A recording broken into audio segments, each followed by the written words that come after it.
Depends what is the target and what's the goal. To fully develop, I think it will take 50 years. But you want to have a basic infrastructure and then to have the basic factory production, I think you can do it, the smaller scale. But then, what is your goal within the overall Oman economy? How, if I were to put in the cap ahead of Oman Incorporated, therefore, how should I develop the park? I share the same common interest as the mining because it's the nearest resources that Oman have. Should we therefore work with him to say let him, because he have a user of port, he can just export the raw material, or should we do value added in Oman and therefore work with him and then see what are factories, industry that can grow out of this area? Some will be export, some will be import. So again, you're talking about potential and opportunity, right? Opportunity. It comes back to that.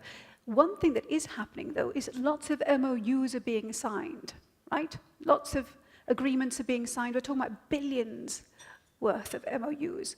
Okay. It's money on paper. It's not real money yet. In the past, people have walked away from these sorts of agreements. What's to say that the money, all these fantastic agreements are real, they are really going to happen? Okay. The issue is the details of the implementation.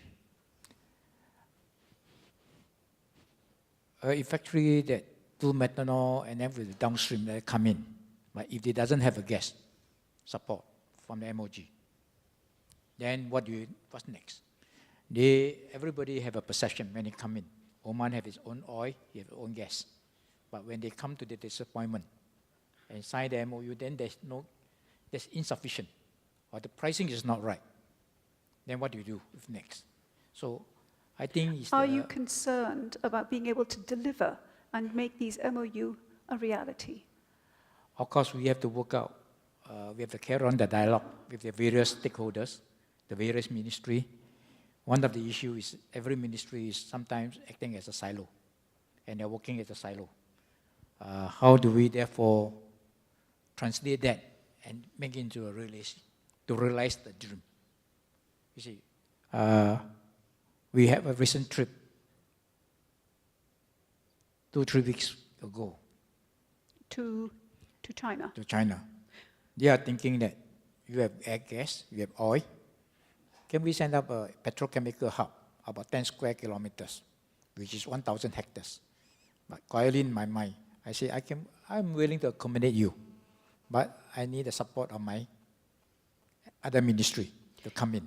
You see, the thing is that we heard earlier today about Africa, Asia, huge inroads into China. But when you look at the One Belt map there, where is your zone? Where is what you're doing? Okay. It's not on the map. Okay. We are not, actually, we are in the map of the Chinese. They are coming here. That's why the Chinese government have actually initiated the Ningxia government to be one province to one country. They have actually dedicated and nominated Ningxia because it's a free province, it's a Muslim province, and to dedicate and lead a team to investment into Oman. China also understands that the cost of doing business, especially in the oil and gas and the refining, they need the products. And the growing market is India and Africa. But the cost, if you get to produce in China alone, will be very expensive because they will lose the competitive edge. So the idea is to relocate many of the industry into Dukum. But we need many parties. You see, these are key, very strategic decisions. It's not a personal, a body. We only can provide a space. So what you're saying is you can do it as long as your partners and the people that you need to come together do come together. So again, we're going back to the issue of joining up dots, disseminating information, and not working in silos. I mean, this is pretty much the theme, isn't it? Can I go on to Tanfeedh and Raoul once again? What's happening? I think the the initiative is essential. I think there's a lot of work in a number of labs. I don't believe there's enough urgency yet. The principle of Tanfeedh was 30-30-40. 30% would go ahead as planned, 30% would be modified, and 40% would probably be reconsidered and redefined. I think the front end is working pretty well. I've seen a lot of projects progress much faster than in the past. Again, the plans for projects, you mean? The plan for projects, but actually going ahead. The approvals, the licensing, the breaking ground, investments, and so forth. The second part of the funnel is not robust enough. That needs to be constantly generated. There are many opportunities that need to be brought up.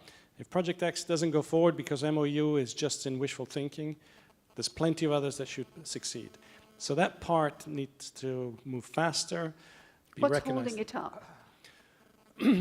I think the fear of engagement with the community. I think there's a lot of levers that need to take place. The first one and foremost is to have this open exchange with the population at large. That recognition is not there. When you read the papers, it's all hanky-dory, and the reality is very different.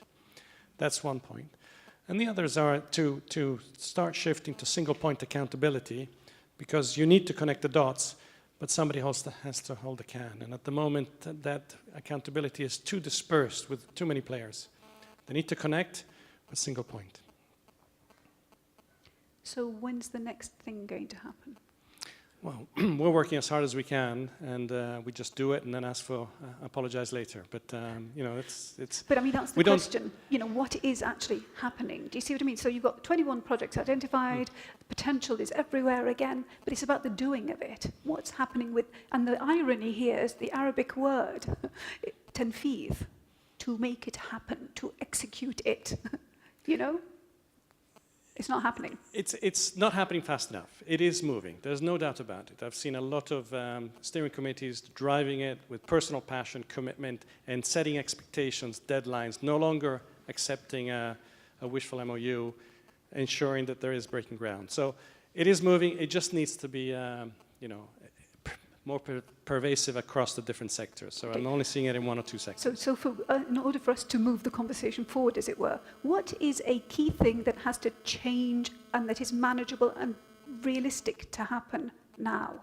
For me, again, single point accountability. At the moment, it's too But what dispersed. does that mean? That means nominating X person, you deliver or you move on and somebody else will take your place. But, I mean, the reality, though, is if you've got all the silos and everybody shying away, which is understandable from, or perhaps not even being able to do it because they don't have the ability, the power to implement, how can that be realistic? Establishing, ensuring that those individuals have the power, because at the end of the day, unless that takes place, it will be very difficult to move forward. So you have to raise the empowerment at whatever decision level to ensure that it goes ahead, and it's one person calling the shot.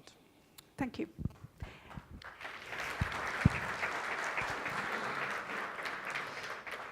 Can I just ask, if there are any questions from the floor, please do raise your hand. There must be loads of questions. Yes, please. I'd like to ask about the new tax. How do you think, will it improve the economy, increase the pie, or just we get little cash flow for the government? How do you see the future of this new initiative in terms of tax? Yeah, you're talking of VAT, value-added tax. And also the current one, corporate, 15% and... Yeah. I think it's the concept of withholding tax.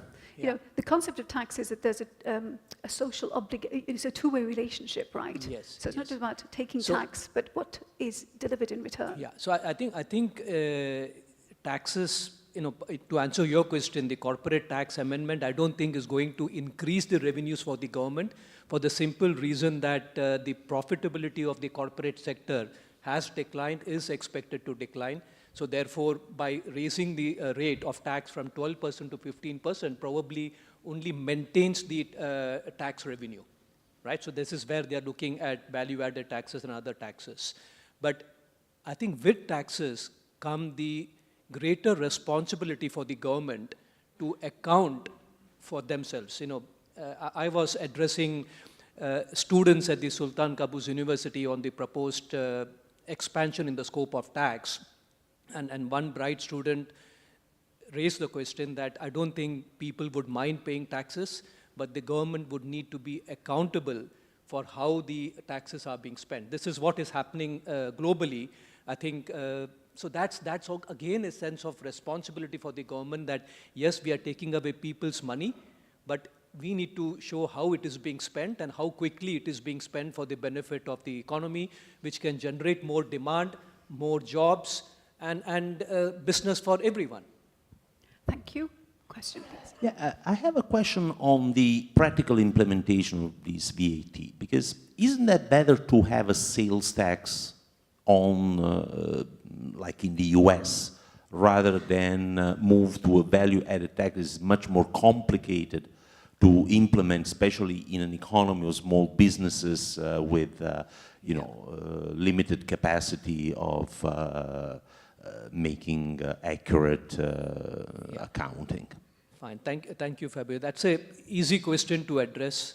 Sales tax has been a form of tax which was being implemented by governments for many years, but they quickly realized that it's an inefficient way of taxing commodities, goods, services.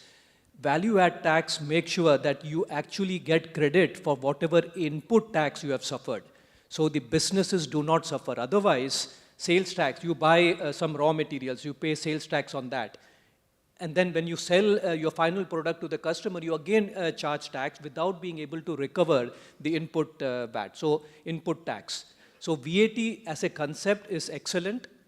It reduces the administrative burden on the government. Government does not need a large machinery to collect taxes. They pass that obligation to business. Businesses shouldn't mind so long as they get credit for the input VAT as soon as they incur. So the key thing is to make sure that the government administration is efficient wherever refunds are due, and which will be due particularly when exports are being made. Oil and gas sector, when you explore oil, you incur lot of input VAT. When the oil is exported, it is zero rated, so you should get a refund of the input tax suffered. The government should make sure that these are taxes collected on behalf of the government. They should be sent back to the economy if the tax do not belong to the government. So a lot of process changes needs to take place within the government to make it efficient. Yeah, but this is all good in theory. The distortionary effects of the sales tax are well known in the theoretical literature. In practice, though, it's a huge burden on a small shop to maintain all these different accounting for each item which they buy from different wholesalers. And at the end, in Europe, after 50 years, more than 50 years of VAT, guess what? VAT is the most evaded tax because it's difficult to control, it's too cumbersome, and it's too costly for the government to have such a pervasive influence on businesses that are hundreds of thousands, even in a small economy like Oman. So you see, this is the difficult challenge which everybody faces. On the one hand, we know the significant cash flow problem the economy faces. If you just look at the deficit, what the government has been doing is funding the deficit out of borrowings. Debt to GDP has increased from, I think, 5% in 2014. It is expected to go up to 39% in 2017, assuming that the budgetary deficit of 3 billion is maintained. Look at the net sovereign assets of the government. A Fitch report which was released earlier this year mentioned that the net sovereign assets to GDP ratio, which was 50% at the beginning of 2016, is likely to come down to 29% or something. So on the one hand, the debt to GDP ratio is rising, the sovereign assets to GDP is declining. So what can the government do? So I think they have to find a simple solution. VAT is probably a good tax, but the secret behind its success is not to necessarily follow the EU model. Keep it simple. Do not give exemptions. Exemptions is a misnomer, because exemption in VAT brings in inefficiency. you end up paying input tax, businesses end up paying input tax, and it becomes a cost. If it is standard rated, 5%. If it is 0 rated, wherever basic foods and other healthcare is involved, and you make sure that wherever refunds are due, you do not keep the money, but give it back to the government. UAE, for example, in their law, has mentioned that whenever the refunds are due to the government, they will not give it back, they will adjust it against the next quarter's return. That's not good news for business, because your money is getting stuck with the government. Why should the government keep it if it is not really theirs? So I think the secret is not not to have taxes because we don't have a choice, but to make it work and to make it efficient so that the businesses are not unduly impacted. Yes, tax will have some impact, but we have, there is no gain without pain. So I think we have to make sure that it is simple. Okay. Any other questions from the floor? Yes, please. Two more questions, please. One regarding the ports. In Oman, we have 3 major ports, apart from Sultan Qaboos port, which is now used for tourism-related activities. I understand from the current situation that all these 3 ports, Suhar, Duqm, and Salalah, are managed by 3 different companies. While if we compare with the neighboring countries, Dubai, for example, all their ports, locally as well, regional ports and international, are managed by one port, Dubai port. Is the current situation in Oman a strength or a weakness? And I don't know if you can justify the... The second question is Omantel, Mr. Fari. Recently, Bahrain, they secured 2 big deals from Amazon, despite having all the political issues and the unrest. Still, they were seen by big companies as Amazon as an attractive area, and they set up 2 major data centers that will, be hubs for the whole region. How come Omantel or other operators in Oman missed that opportunity? And can we keep the answers brief, by the way, because we're running out of time? Can we go to, very briefly, why did you lose out? Me to start? Yes. But be brief. Regulation and lack of proper support. We had all the principles to win this deal. Bahrain is a much smaller company. It's prone to not just the political instability, but it's also prone to, it's at the surface, a water level. It doesn't have the mountains that we've got here in Oman. We have terrain that supports data centers. But can We've I got stop connectivity. you, sorry, to say, isn't this an indictment, though, of the state of affairs? Isn't this It's a missed opportunity. It's a missed opportunity. Amazon is not the end of the world. Amazon is a... But how do you learn? What do you need to happen so you don't lose out next time? We need the private and the government sector to work in very close harmony. What is it that needs to happen? What is it? Well, look at what happened in Bahrain. The Crown Prince visited Seattle many times to get that deal to happen. Dubai does this frequently. Sheikh Mohammed gets involved in some private business dealings to secure the large Fortune 100 companies to come and settle in Dubai. We need to be more like them. We need to act in close harmony. You started by saying the word regulation, though. Okay, so let's go back to... It usually gets fanfare when you cite regulation. But in this case, it is the regulation, because a company like Amazon cares about access to data, who gets to see their data, their systems. They want that protection. We need to be a little bit pliable or flexible in how we regulate data and the transfer of data in Oman, so we can give the assurances to these companies that if they come up, set up shop here, it's not just the connectivity and the terrain that they will enjoy, it's the tax benefits, it's the data sovereignty, all of that, and a lot of this has to do with the regulations. Okay. Ports. Quickly. Hello? Yeah, it's a strength and a weakness, both together. It's a strength because you get access to 3 different models that are representing in the port. To make it very short, you have Salalah. Can I jump in, though, and say, surely it feeds into the whole point of today's discussion, which is silos and not joining up dots. So it's a weakness. historically it was a weakness, and this is why I'm saying that the ASEAT effort that is happening now is countering that weakness. So I agree with you. At the beginning, it was 3 different ports and we're not talking together, although owned by the same, because it's owned by the Omani government at the end, but they were working separately. With ASEAT, the goal of ASEAT is to make us work together. And that's what we're doing now by aligning and finding which are the problems that are not covered by one of the 3 ports and trying to put them into place. So today we're going towards a greater integration. And that's what the goal of ASEAT is, actually modeling somehow a company like DP World that has an integrated vision for their port, whether it is in Oman or internationally. Okay.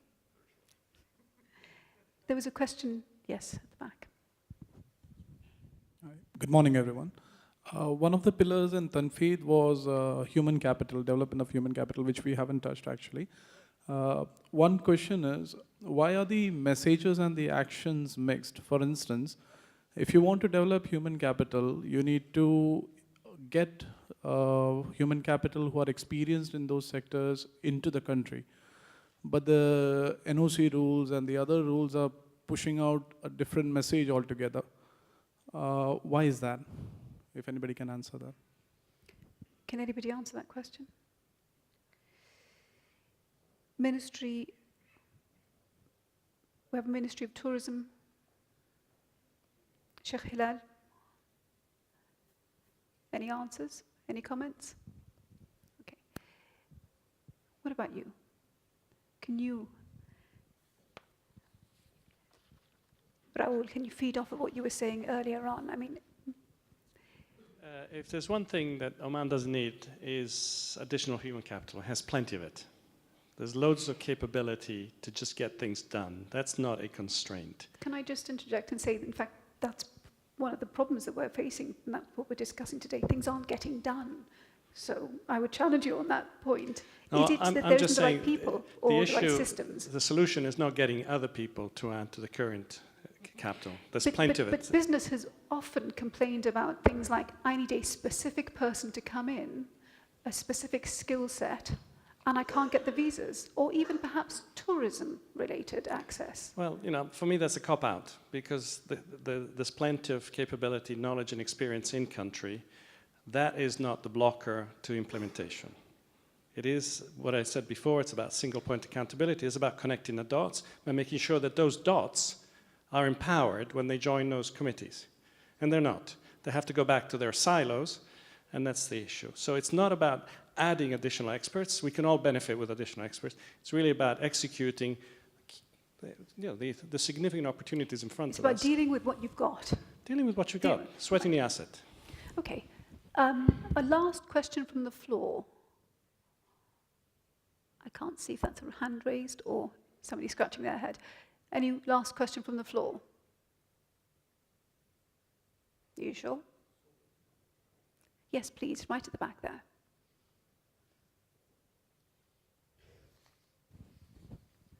Thank you.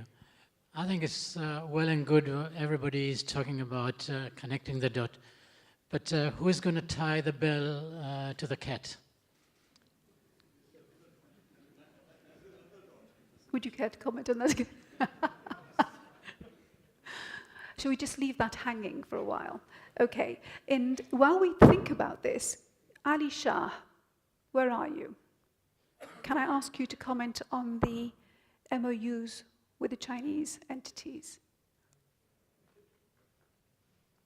But again, I'm sorry, we have to be really brief.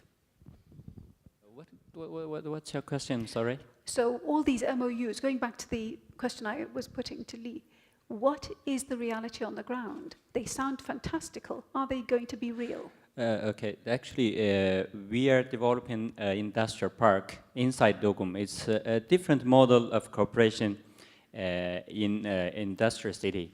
So we as a part of Dogum, I mean, our industry is part of Dogum, and we as a developer of this land, at the same time, we are bringing the investors in this land. So actually, we signed 10 MOUs. It's not the MOU, actually, it's a draft of the agreement. The reason is those companies did not have registered here in Oman yet. So when they have a legal entity, we assign the sub-usufruct right. So as a developer, we are doing now, today, I mean, the infrastructure and some just like offices, residential, and some market, and something like this, we will do it. And the rest, the projects, all the investors will come. And these 10 projects, today it's in the period of design, especially the D10 design period. But what are you saying to them? What's the big selling thing? Just like Mr. Jalal said, location, it's the first thing. What do you need to deliver for them to continue with you? What do you mean? So you're saying, come, we can do this, you can do this in this free zone. Yeah. Right? I told you because of Jalal said this, the location is first thing, and secondly, because Oman is a stable country, and third one is they have a good policies. If there is no taxes in future in Dukum. What are you concerned about? There must be something that's really concerning you. What is it? Nothing concerns you about what you're doing? Oh, no. Actually, just like I mentioned, I hope there is no taxes in Dukum. And also for Dukum development, I mean, it's a common value. I mean, we are all care about the future of Dukum. So as more as the investment come to Dukum, so we are all benefit from this. But taking a step away from that, you've got all these MOUs or agreements signed.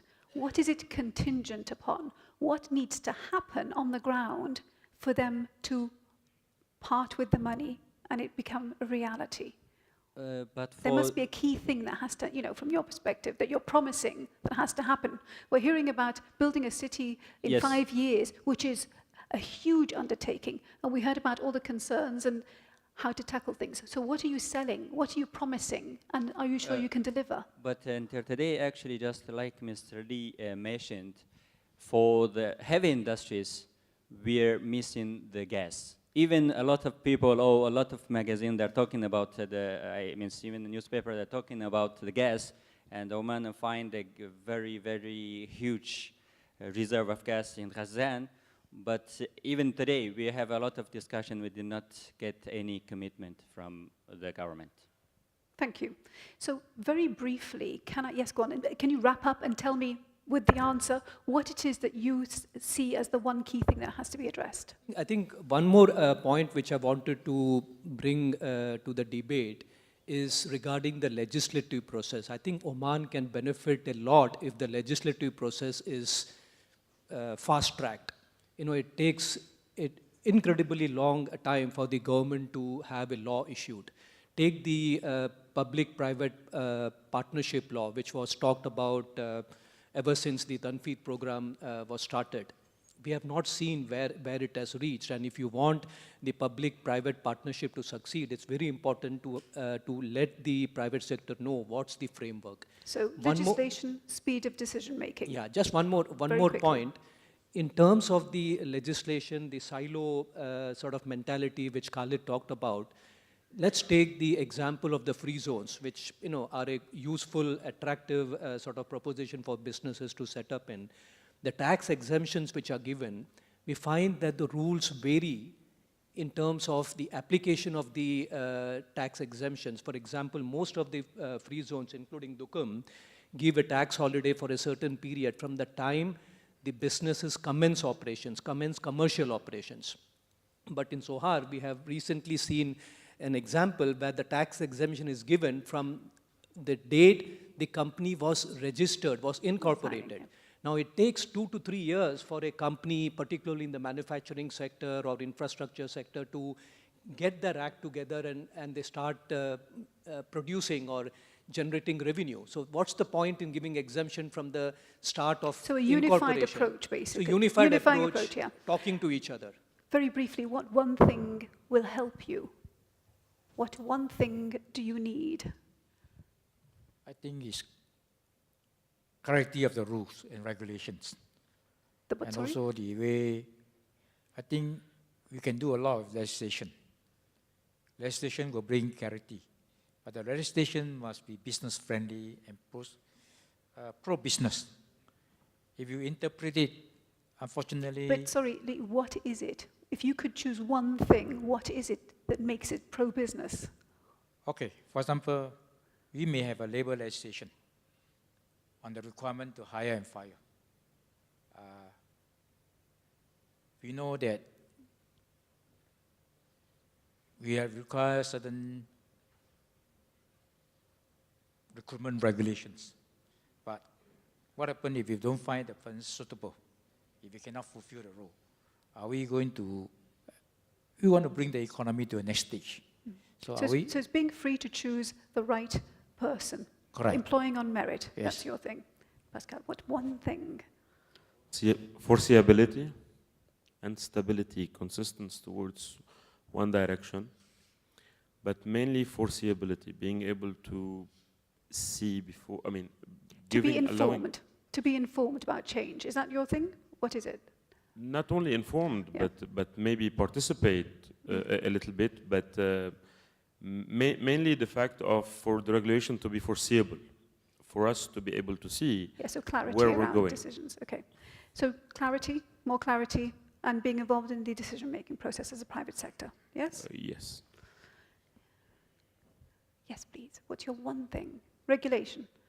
Well, in wrap-up, Oman needs not only be the logistics hub to the region, Oman can be the digital gateway to the rest of the world. We can be a clearinghouse for data, for digital services, and this region needs us, from Eastern Africa to Asia. For all of that to happen, yes, it is regulation. Yes, it's support from the top.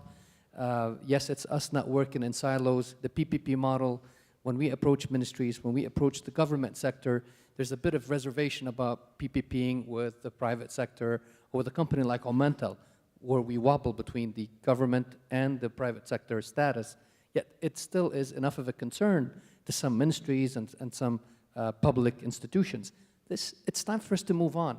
The world is moving at neck-breaking speeds. We're still talking about, should we be partnering with one another, or do we need to wait for someone to take that leap of faith? The time is here. It's time for us to squeeze lemonade out of the lemons. It's regulation and it's support. Regulation.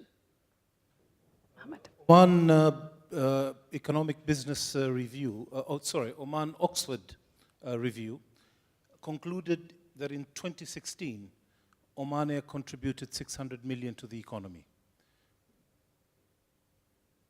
We need to get rid of the silos, and I see that contribution getting a lot greater than the 600 million mark. The silos, I think, are holding us back. Okay. And a clearer mission as to the role that Oman Air needs to play. Thank you. Dean.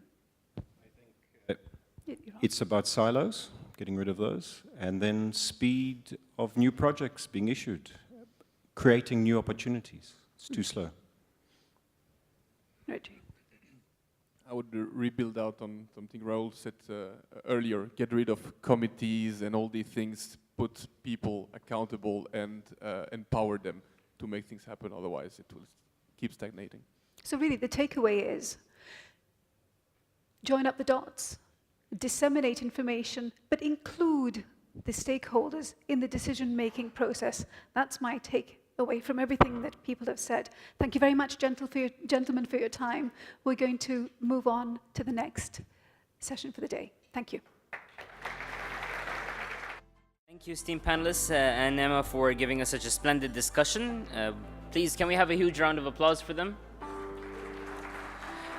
I know everyone's tired and we need to take a short break, but I have just a small thing before we go for the break. Ladies and gentlemen, we'd like to inform you about our next upcoming event, the OER Construction and Infrastructure Awards and Summit 2017, which will be organized on the 25th of October at the same hotel at the Sheraton. The exclusive construction, real estate, and infrastructure industry event will facilitate industry performers, individuals, best practices, technology, and project excellence through an award ceremony, and drive the exchange of knowledge and best practice within the industry through an intellectual forum in the form of a summit. So please do block your calendars. As for now, we'll take a 15-minute coffee break, And I'd request everyone to please assemble back quickly so that we can start the second session of the summit. It's about 12:10, so 15 minutes, please, and we'll head back in. Thank you. Okay, welcome back, ladies and gentlemen. Omantel is the first and largest telecom company in Oman. It's also a company that believes in offering the best and giving back to the society. We'll start off with a short AV on the telecom major. Meet inspired.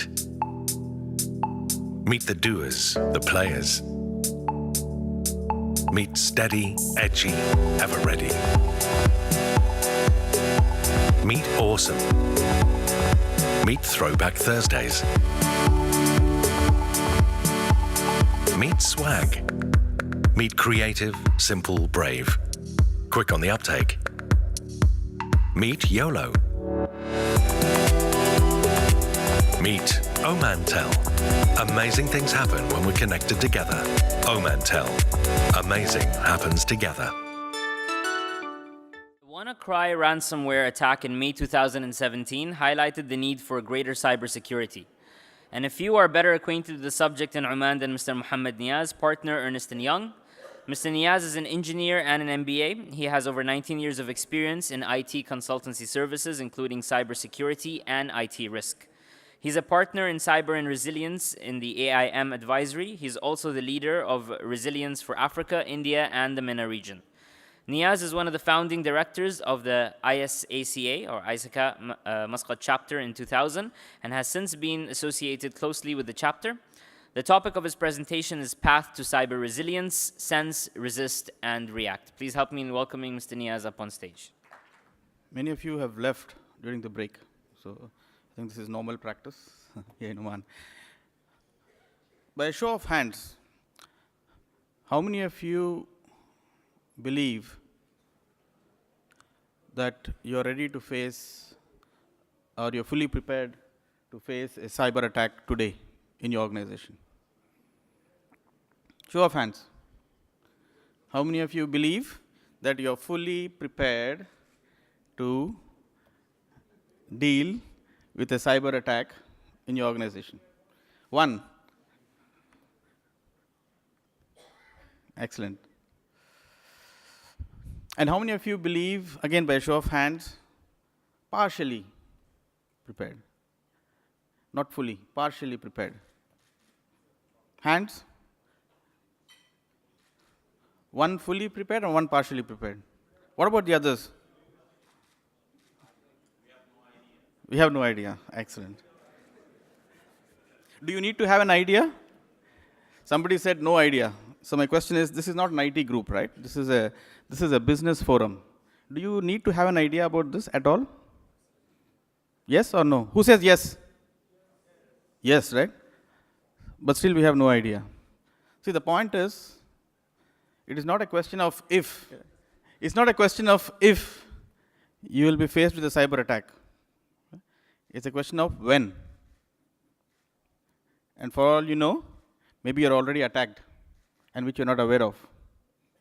Because it takes approximately 220 days for an organization to realize that they have been hacked. Okay, you've seen a lot of news. I don't need to remind you. There are a lot of examples out in the market. And the reason why, and first of all, I'd like to thank OER to have this topic of cybersecurity in this business forum, because it's time that the business leaders also realize the importance. Imagine there is an attack in your organization. Okay, you have a lot of journalists here. Let's say Mayank, for example. Yeah? Will he meet with the IT manager for information, or whom will he meet? Right? Who? The business leaders, right? So who is accountable for this? It's us here in this room. We are the business leaders, and it's important for us to know the implications of a cyber attack, and more importantly, are you ready to handle a cyber attack? Okay? So ladies and gentlemen, this presentation which I have is brief, about 20 minutes. I'll try and take you through some of the aspects which a business leaders need to be cognizant of, because it's important now. The attacks are increasing, and it's high time business leaders start getting involved, because you can make a difference to the organization in terms of providing the required support to your IT and cybersecurity team. Again, by a show of hands, how many of you here believe that your security departments are doing a great job or giving you the confidence that they are keeping your organization secure? How many of you have confidence in your information security department? Okay, good, okay. Well, from these show of hands, the good news is that you're not far from the others in the industry, okay? And this is the summary. You're not very far from the others in the industry, but the bad news is we're all sitting ducks, okay, as organizations, and it's important that we realize it and we take actions. So this presentation will give you some kind of an input as to some initiatives that we as business leaders should really look at. When you go back to your organizations, ask these questions to your information security team, and then get some kind of comfort on your organization's readiness in handling information security incidents. Okay? So a couple of statistics here. First is, close to 70%, again, this is a global statistic which says they're partially prepared. Okay? And 87% of the board and C-suite, okay, have said that they lack confidence in the organization's level of security. Okay. Again, some statistics, again, on some of the attacks that have happened. Amongst the attacks that have happened, about a quarter of them experience events that match the patterns of a targeted attack, which means that attack was targeted towards that particular organization. It was not a general attack. It was an attack that was targeted towards an organization. And that's how the attackers are going. Okay, they're no longer looking at general attacks. They're no longer looking at finding out loopholes in the internet. Whoever is open, try and attack. They want to go after the crown jewels in the organization. Okay, it's not necessarily about money. There's something more that they can take on as well. Okay, so targeted attacks are increasing, and out of that, 97% of those companies who had targeted attacks were breached as well. Okay, these are some statistics that are out of the survey that EY conducts annually. It's called Global Information Security Survey, and I'll share with you some of the outcomes of this survey, and the detailed survey we can share with you later if required. Okay, across the globe, 1,735 respondents, including 35 organizations in Oman, participated in the survey as well. Okay, so this one briefly talks about the trend that the attacks have taken on. Okay, earlier it was those on the left-hand side. You'll find the attacks that are script kiddies. I mean, people who are curious. They just want to prove that they can attack, and they do that. And right up to the other extreme is you have this state-sponsored attacks, advanced persistent threats. What does it mean? The attacker sits in your organization for days together, weeks together, and months together, and gathers the information without your team knowing that he is inside. And then, when he finds the right time, he launches an attack. Example, Bangladesh Bank, $85 million or $70 to $80 million worth, lost money. So the attacker was in the bank for 6 months, okay, and they were not aware of it. All the time watching and then observing what's happening, what's the traffic. And finally, he launched an attack before the holidays. We also have this nice 1 week Eid holidays. Okay, just before the holidays, they launched an attack. Okay, some of the examples, and you'll see a lot of them. I don't have to repeat, but I talked about the Swift Swift attack. Okay, in Bangladesh banks. You have the Qatar National Bank attacks in Oman as well. Okay, many of them they don't come out into the press; they're closed. Okay, they just try and I get calls saying, "Guys, we've been hacked. Let us know what are the next steps. What can we do? What's the kind of, do we need to do forensics, or do we need to call the intelligence? Do we need to call the police?" Okay, so that's something that is the trend. Okay, and the type of attacks have also been changing, and the first time in this year we have seen these ransomware attacks. Okay, that spread across the globe. Okay, and that's increasing, and every 2 years the number of attacks are doubling from the previous 2 years. Okay, so we are in that environment. We can no longer say that we are in Oman, we are away from the developed world, and you know, we don't have to bother too much about this. In fact, there are some attacks that are emanating from the Middle East region. Okay, the attacks that happened in Saudi, Shamoon virus. Okay, overnight, 32,000 PCs, they had to dump them in the dump yard. Overnight. Okay, it's because somebody in the IT department clicked on some email or some attachment which he was not supposed to. As simple as that. Okay. Right. I just give you an example of how these attacks. One of the ways of the attack is they call it phishing attack. What it means is, you know, you get emails from different sources, and this one is talking about the email comes. It has a link which a user should not click. It has an attachment which the user should not download. Okay, as simple as that. This is what happened in the Shamoon virus in Saudi. One of the guys in IT department, he was an administrator, clicked on that link, downloaded the attachment, boom.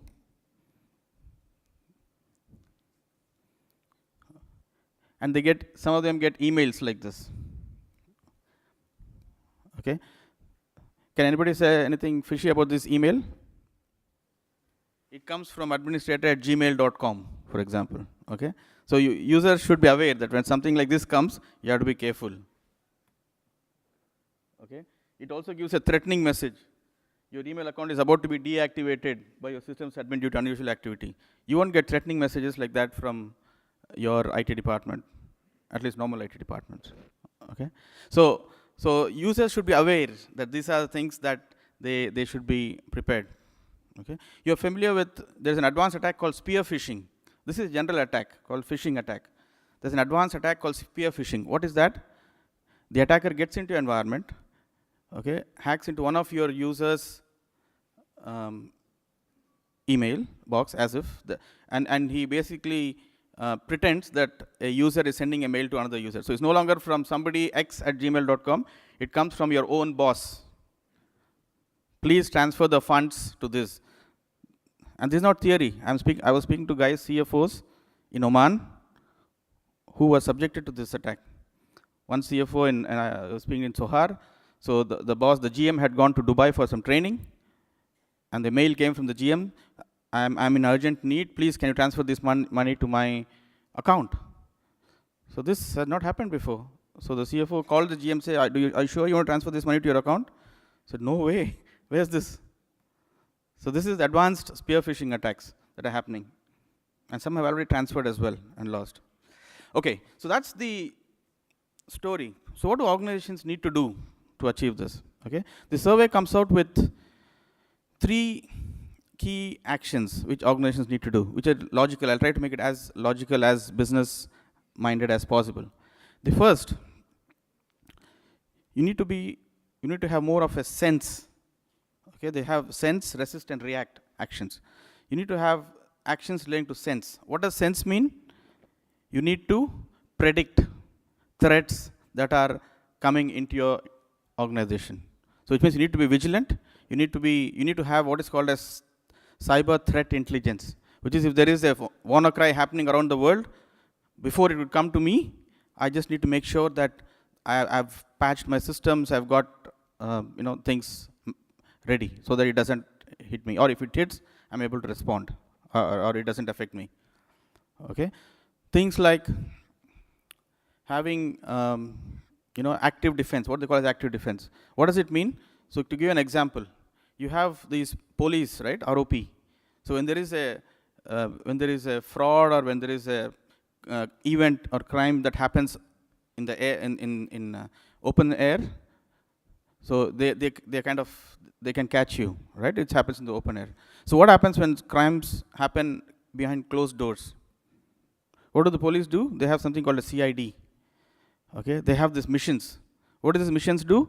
They kind of identify, perhaps in this area there is something that may happen, so they send teams to that mission. So similarly, there is something called threat intelligence or active defense. What does it mean? You identify your crown jewels in the organization. What is crown jewels? The data which your attacker is keen to have, something that's valuable in your organization. Okay? And you have those defense, active defense missions that you launch to make sure that nobody is hiding inside your systems, so on and so forth. Okay?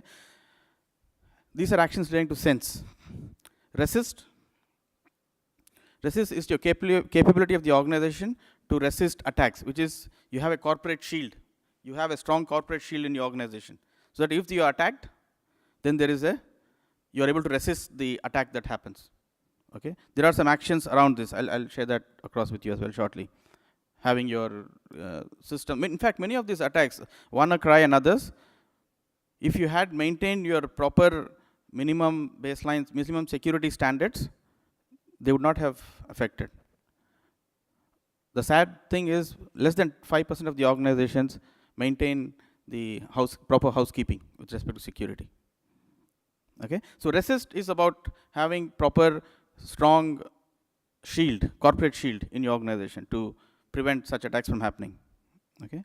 And if your sense is not done or your resist has been broken, then you need to have a react. What is react? If you are attacked, how will you bring back to normalcy as quickly as possible? Which means you need to have proper incident management response, incident response process, proper crisis management. You need to have a command center, right, for cyber, or even for the normal crisis situations. You need to have a command center, crisis management center, which is where you will all, at least the senior leadership or the crisis management team will meet and then give instructions for handling a crisis. So you don't have to form that during the crisis situation. You need to do that when the sun is shining. Right? So you need to form the crisis management team. You need to form these command centers. Okay? Have the drills, which happens at the senior management level, your level, business leader level. Have the drills, practice them, so that when there is a God forbid you face an unforeseen situation, you are able to manage that situation better. Okay? So that is react. So you need to have a balance of activities, initiatives around the sense, resist, and react. One of the good initiatives that organizations typically do in other regions, and also it's fast becoming a trend here, is to have what is called as a security operations center. So what is that? It is a 24/7 monitoring of your security within the organization. Okay? Because many organizations believe that having a firewall or technical systems is enough, it will save you. All these good, lovely technical solutions only help you saving from known attacks. But there are a lot of unknown attacks. Because these systems have to be configured. They need to have rules in place to prevent such attack happening. But many of these attacks are happening every year, every day there's a new attack that's coming up, which the systems cannot stop. Okay? So having a cyber security operations center which monitors your environment 24/7 is a good practice which helps you across these three dimensions of sense, resist, and react. Okay, what the survey also shows is in organizations, the focus is more on resist. Organizations are not doing enough from a sense and from a react perspective. So there has to be a good combination of sense actions, resist actions, and react actions. Okay?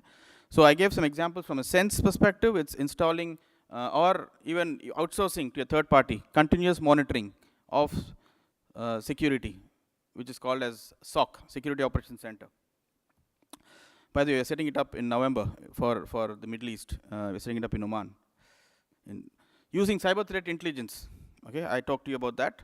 Identifying vulnerabilities and installing active defense. Okay, what needs to be secured? Good question. Should you only secure your organization? What is your organization's perimeters? Is just restricted within the physical boundary or the virtual boundary? You also need to look at many other stakeholders who have access to your organization, right? So you may have a strong posture within your organization, but if your supplier does not have that similar posture, or your customer, and is connected to your organization, then you are vulnerable. as well. So you need to look at, you need to form a risk-based approach, which is identify what are your assets, what are the risks that you have, and then make sure that those risks are addressed. Okay, so that's on the sense side. And even security operations centers, there are, even they sometimes don't identify zero-day attacks, wave 1, especially the wave 1 and wave 2. But you have the wave 3, which use cyber analytics. Okay, using analytical methods, using machine learning, artificial intelligence, they are able to identify the attacks in a much quicker fashion. Okay, so I just have 5 minutes. I'll just go quickly. On the resist side, some of the initiatives that you need to undertake is, as I said, activate your defenses. Okay, take an unorthodox approach from a design of your solutions perspective. Okay, switching from fail-safe systems to safe-to-fail, which means rather than focusing on redundancy of your solutions, you need to see if I face an attack, that system should be able to be closed and shut down without affecting the rest of the systems as well. So looking at those areas as well. The other thing is, okay, there was a survey, again the question was asked as to what are the challenges that you face for cybersecurity. Okay, one of the key challenge which they claim is budget constraints. On the other hand, if you ask the CEOs and the CFOs and the business leaders, they say this is the only department that asks a lot of money every year, but I don't know what happens. Okay, so it's because there is a language barrier, communication barrier.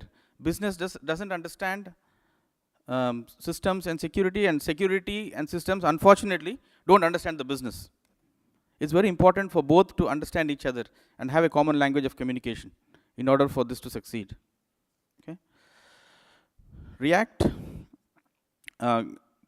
having incident response plans, crisis communication plans. Whom do you communicate when the crisis happens? Who in the organization communicates? Also you should know. Okay, who is authorized to communicate? Who is authorized to talk to the press? Not everybody in the organization can do that. Okay, so defining all of that is part of your agenda. Okay, some of the recommendations I've identified for the senior management: treat cyber risk as part of your enterprise risk management.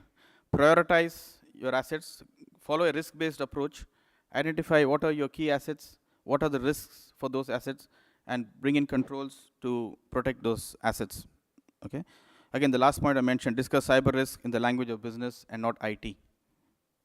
Okay. The key message I'd like to leave in this room is you may either like or hate cybersecurity and IT, but please don't ignore cybersecurity, because when it hits you, it's too late before you realize.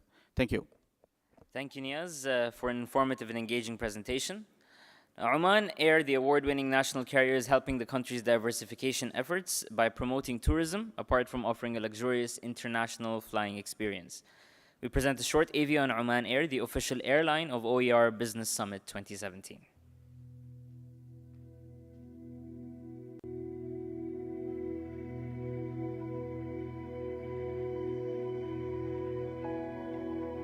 The Sultanate of Oman, home to culture, heritage, and amazing beauty. For decades, Oman Air has been leading Oman's aviation sector on a path of growth and innovation. Its takeoff marked the beginning of an airline that would give wings to the nation's dreams, inspiring achievements in training and development of the next generation while connecting people across the world.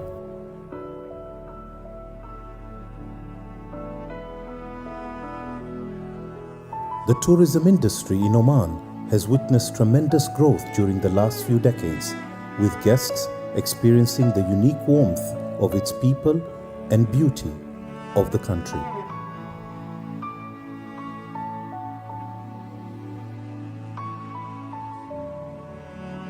Oman Air has been a key influencer of that growth and as the Sultanate's national carrier, has showcased Oman to the world in all its splendor.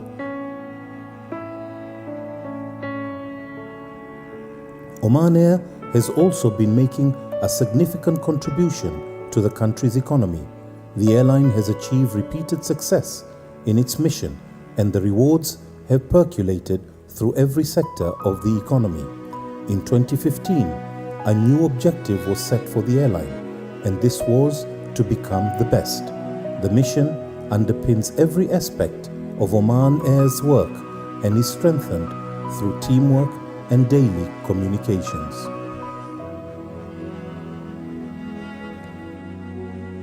As we complete over 2 successful decades in our role as the national carrier, we take this opportunity to express our heartfelt gratitude to His Majesty Sultan Qaboos bin Said, whose vision has always been our inspiration and our strength. Today and forever, we dedicate ourselves to realizing His vision.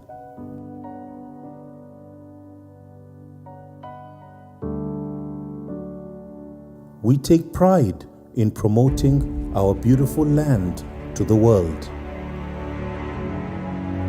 Welcome to the Sultanate of Oman, where beauty has an address. Welcome to Oman Air, timeless traditions and legendary hospitality.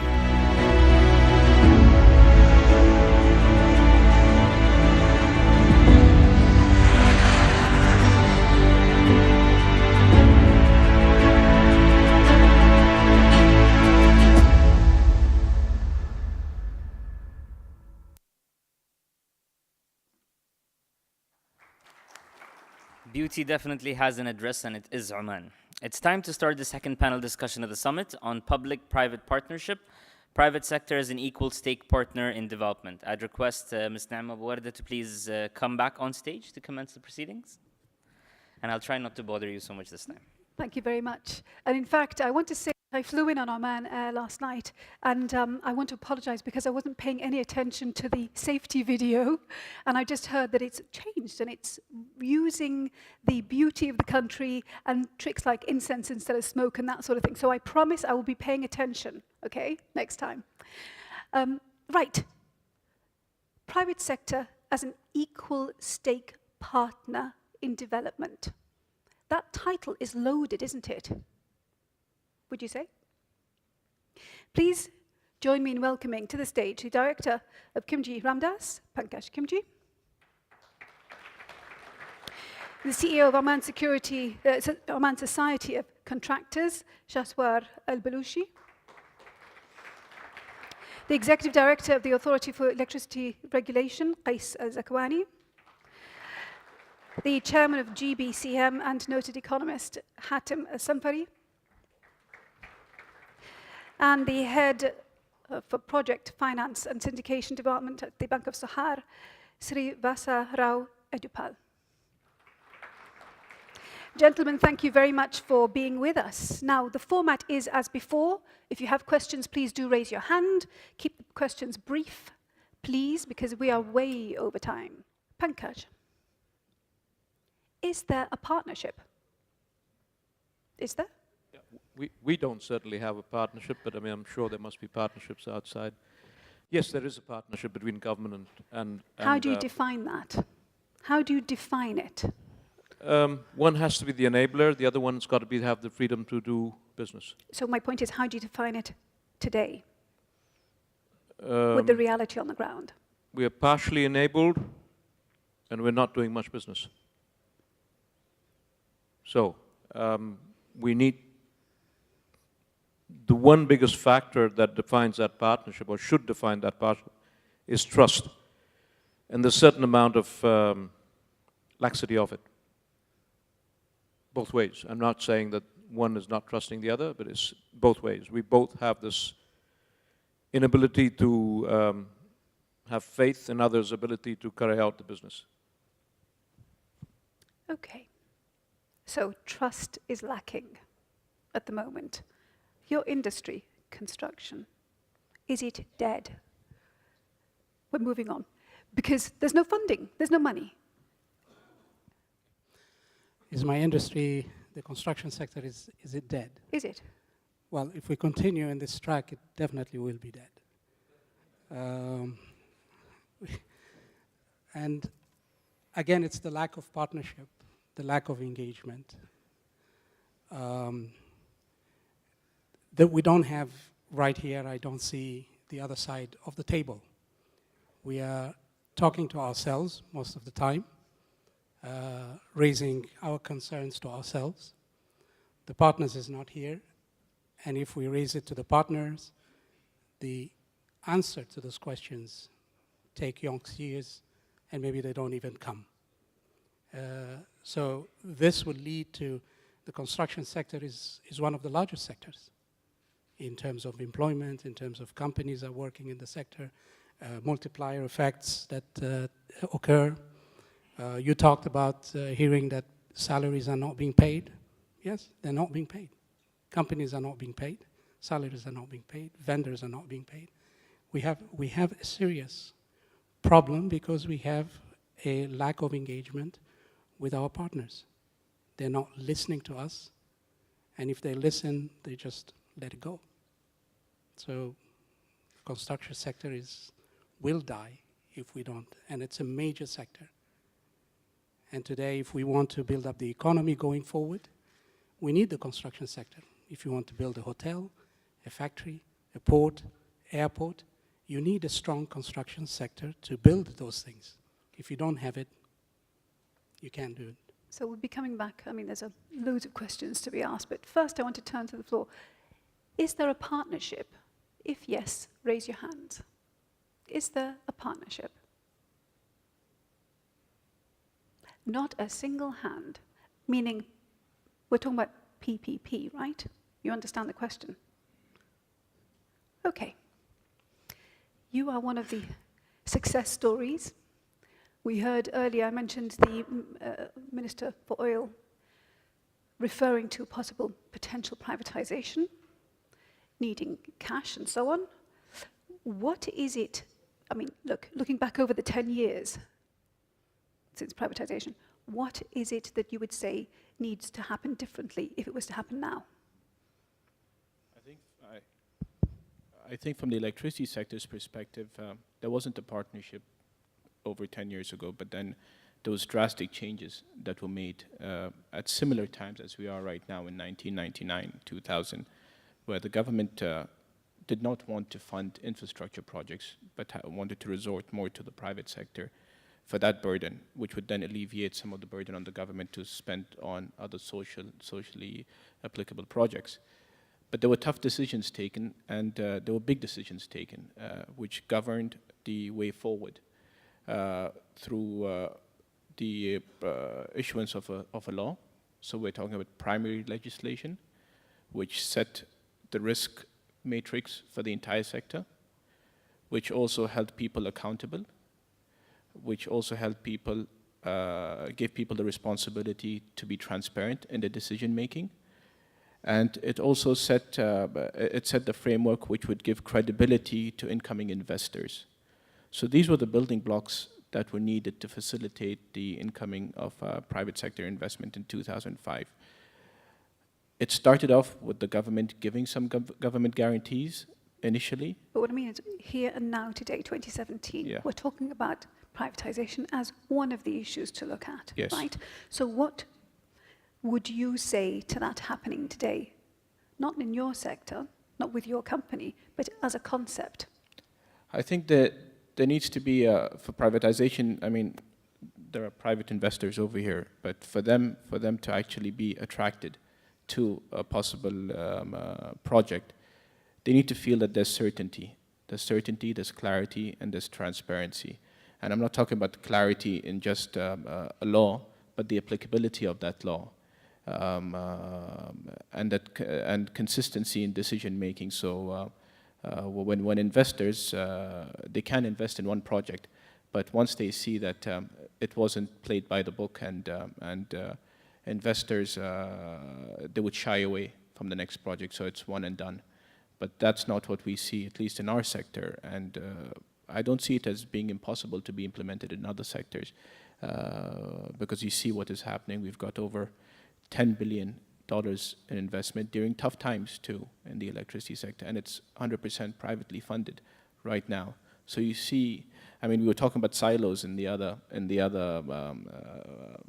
discussion.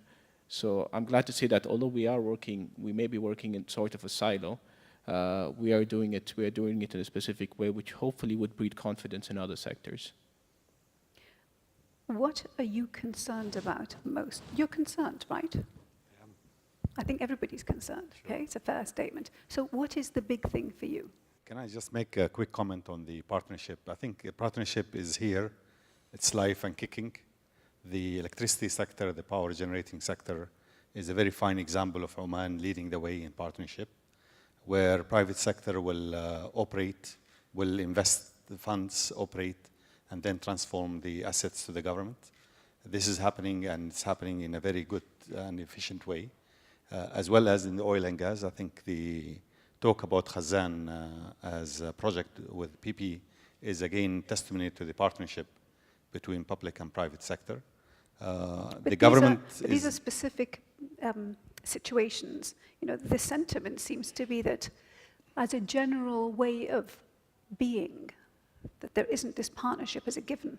So yes, but then again, you know, it's not a fair example. BP has the expertise, owns 60% of the field, you know, all sorts of things. But these are live examples of what's going around us. What the government is trying to do at the moment, given the lack of finance, is to find more of those partnerships and structure it in a law, which has not come out yet. It has been there discussed for a number of years, and the lack of law that is coming out is obviously a hindrance going forward.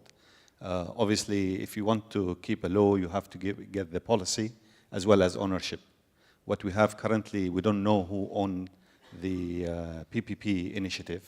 It's the Diwan who's driving the process at the moment. Yet it's stuck in terms of getting things out in terms of law and framework. Lack of ownership in terms of who will be in charge of PPP in the future. And to me, it's more like the Supreme Council for Planning is the right setup that should oversee this and drive it as part of the general strategy rather than just specifically to address the issue of financing currently.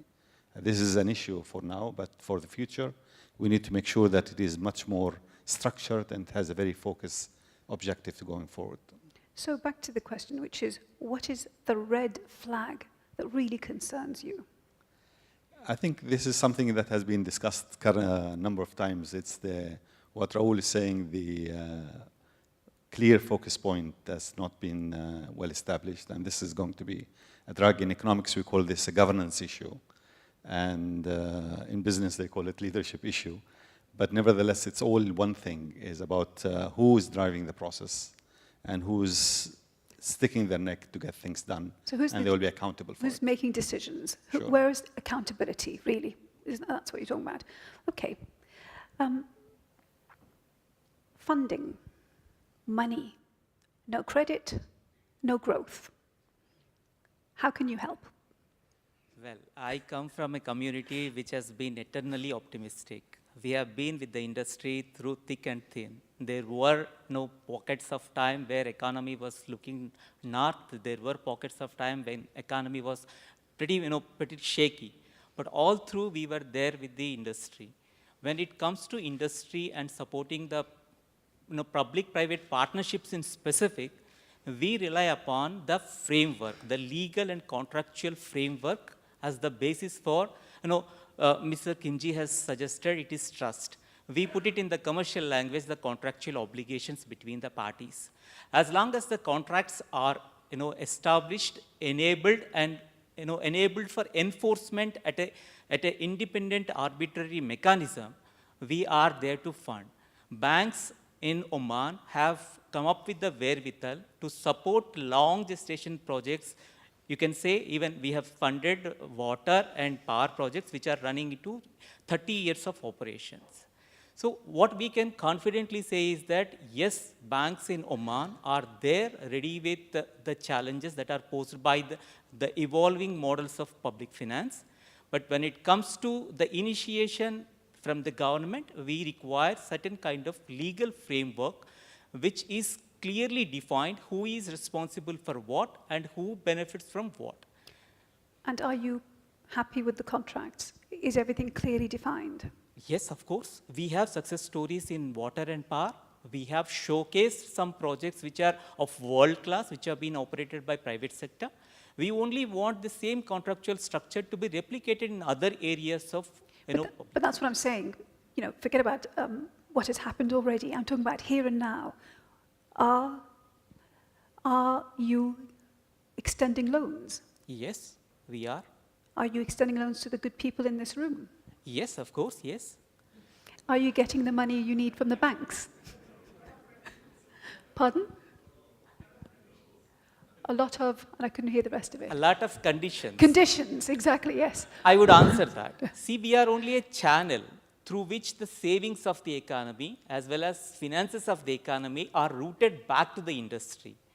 You know, last year, there was a growth of credit to the extent of 7.6%, whereas the deposit growth was 2.1%. Effectively makes I need to borrow 5.5% from the market. If market stipulates certain conditions and certain pricing on me, obviously I'll have to pass it on to you. So I'm only saying that we are just a conduit. We are doing our duty, and we have been doing, as Mr. Khalid Ansari said, we have seen the lows in 1980s where there were fragility in economy. We have seen the highs in 2007 where economy was, everything was booming. But we are there with the industry, with the public and private partnerships in Oman. So in other words, when the going is good, you're happy to extend loans. When it's a squeeze on everybody, you're going to protect yourself first, right? Obviously. So can we just go back to the issue of Tanfeedh? Tanfeedh, you were very intrinsically involved with that, right? Why don't you just get on and do it? In other words, there's a disconnect. The room believes there is no partnership, right? Fair? You are challenged by how this partnership can work at the moment. Why don't you take a step away from it? Why don't you take a step away from the partnership and waiting for your partner to come forward if something like Tanfeedh is so viable? I mean, Tanfeedh was expecting to raise 70% of the funding from the private sector anyway, right? So why aren't you just going ahead and doing it yourselves? Well, we came up with various alternatives and solutions at the end of Tanfeedh. We identified them, and then the government or the Tanfeedh organization set up the delivery unit. And the delivery unit was supposed to monitor and moderate the changes required in implementing the Tanfeedh solutions. The time limit given to the delivery unit was roughly 10 to 12 months. This will come to an end by the end of this year. I'm part of 2 delivery units, both associated with the Ministry of Manpower. We meet very enthusiastically. We discuss various initiatives or the specific initiatives that we are associated with very enthusiastically. But when it comes to saying, okay, let the change happen, there is some legislative issues that need to be tackled, or certain government departments. So why don't you divorce yourself from the system? You see, what is the point that the country needs to get at? Perhaps I should ask you this. What is it that needs to happen for things to actually change? You know, this is a really rough ride. I can only summarize it in terms of urgency. I mean, the reality is pretty stark, and it won't take a few more years of this performance to really make things very, very difficult and lead to social unrest. So and you're benefiting from, let's say, the Qatar situation. That's a wonderful blip, but it's an anomaly. It's not a sustainable, dependable way to earn, let's say, whether you are the airline or the economy in general. So again, you know, what is it that you, everybody collectively, you are waiting for? Well, let me just give you an example. If in my organization I wanted that change to happen, what and who would drive the change? Well, number one, I need a board approval. I then give the instructions to my CEO, who then instructs along with the CFO, allocate if there are any funds requirement, and we tell them to carry out this thing. They come back a couple of weeks later to say that we have a few challenges, these issues. The board gives them the direction to make the implementations. It's as simple as that. Now, if it's not carried out a year down the line within the organization, we have heads that roll. Or we need to make changes to the people who are supposed to make the changes. Will this happen? We need those changes desperately in these times, and we want that to happen. So we need directives, top down, not from the implementation unit, not from the delivery units. So the system doesn't work at the moment, yes? Pardon? The system isn't working the way you'd like it to at the moment, well, correct? I can't give that answer right now till the end of the year, but Tanfeedh is supposed to deliver the results towards the end of this year and to be declared first quarter next year. I mean, as an outsider, I look at something like the Tanfeedh as more of an example of a system, right? So it's not so much about Tanfeedh per se. Tanfeedh just happens to be what you're focusing on at the moment, right? It's more about mindset change, and that is the most difficult thing that any person, let alone a huge organization, has to tackle and deal with. So these are not easy times on any level. However, the Sultanate has this terrible few things happening at the same time. So really what I'm asking is, if the current system isn't working, what can you do not to stay in it, but maybe sidestep, work differently? It's time to think outside the box. For example, funding for your sector. What are you going to do? Well, we've actually started in the construction sector to take the bull by the horn. Because there's no money coming from the government, Exactly. Of course. The government told us blank. There are no projects coming in the next few years, maybe. They can't define. So the idea here is to say, okay, we need to do some business. We need to take projects forward. So as an organization representing the construction sector, we decided to go out of the stream. We are now talking to the government, giving the sector ability to do large projects. The sector goes out and looks for funding, all right? This activity I am doing right now with 2 major projects.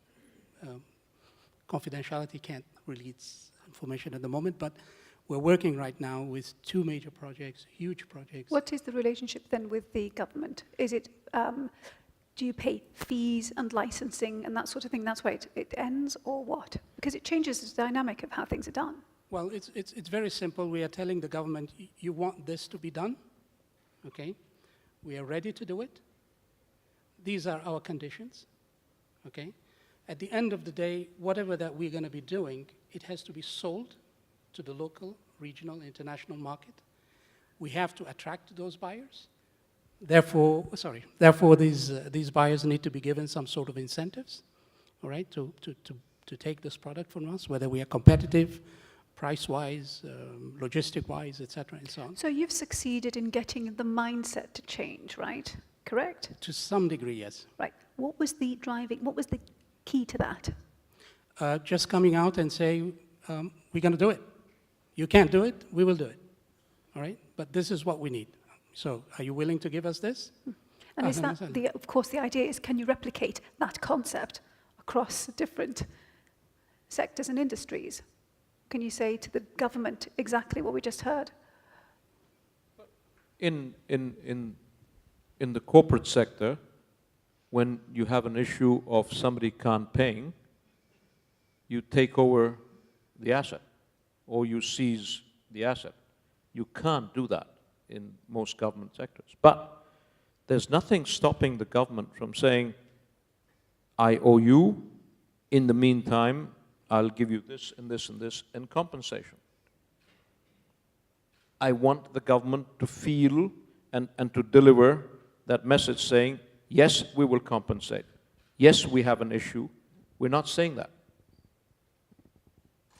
Well, we have delivered the message to the government that you need to pay us for what we have done in the past. So that's one side of the equation. The other side of the equation, we still need to breathe, okay? And we are sinking. So either you give us a floater or a buoyance or a boat or whatever. If you don't have, then okay, tell us you don't have, then we will go and get one ourselves. And we'll try to do that one way or another. In the construction sector 2 years ago, I said the sector was dying. And that was 2 years ago. Okay, so we raised the red flag. Nobody paid attention, but then at least we recognized that that is the direction, and we started to work towards that resolution of these problems.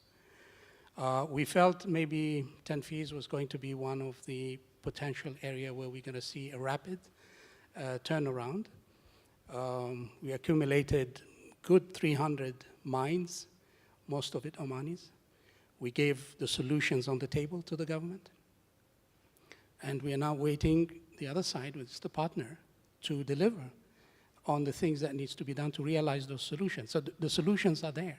We talked about them. We gave them, we came down to 3 feet. We put all the, what is required, who needs to do what, when, etc., and so on. Okay, so the other side has to be now ready to move effectively. They have to have the ability to say, okay, we're going to change this law. We're going to change that law. We're going to introduce new regulation. Okay?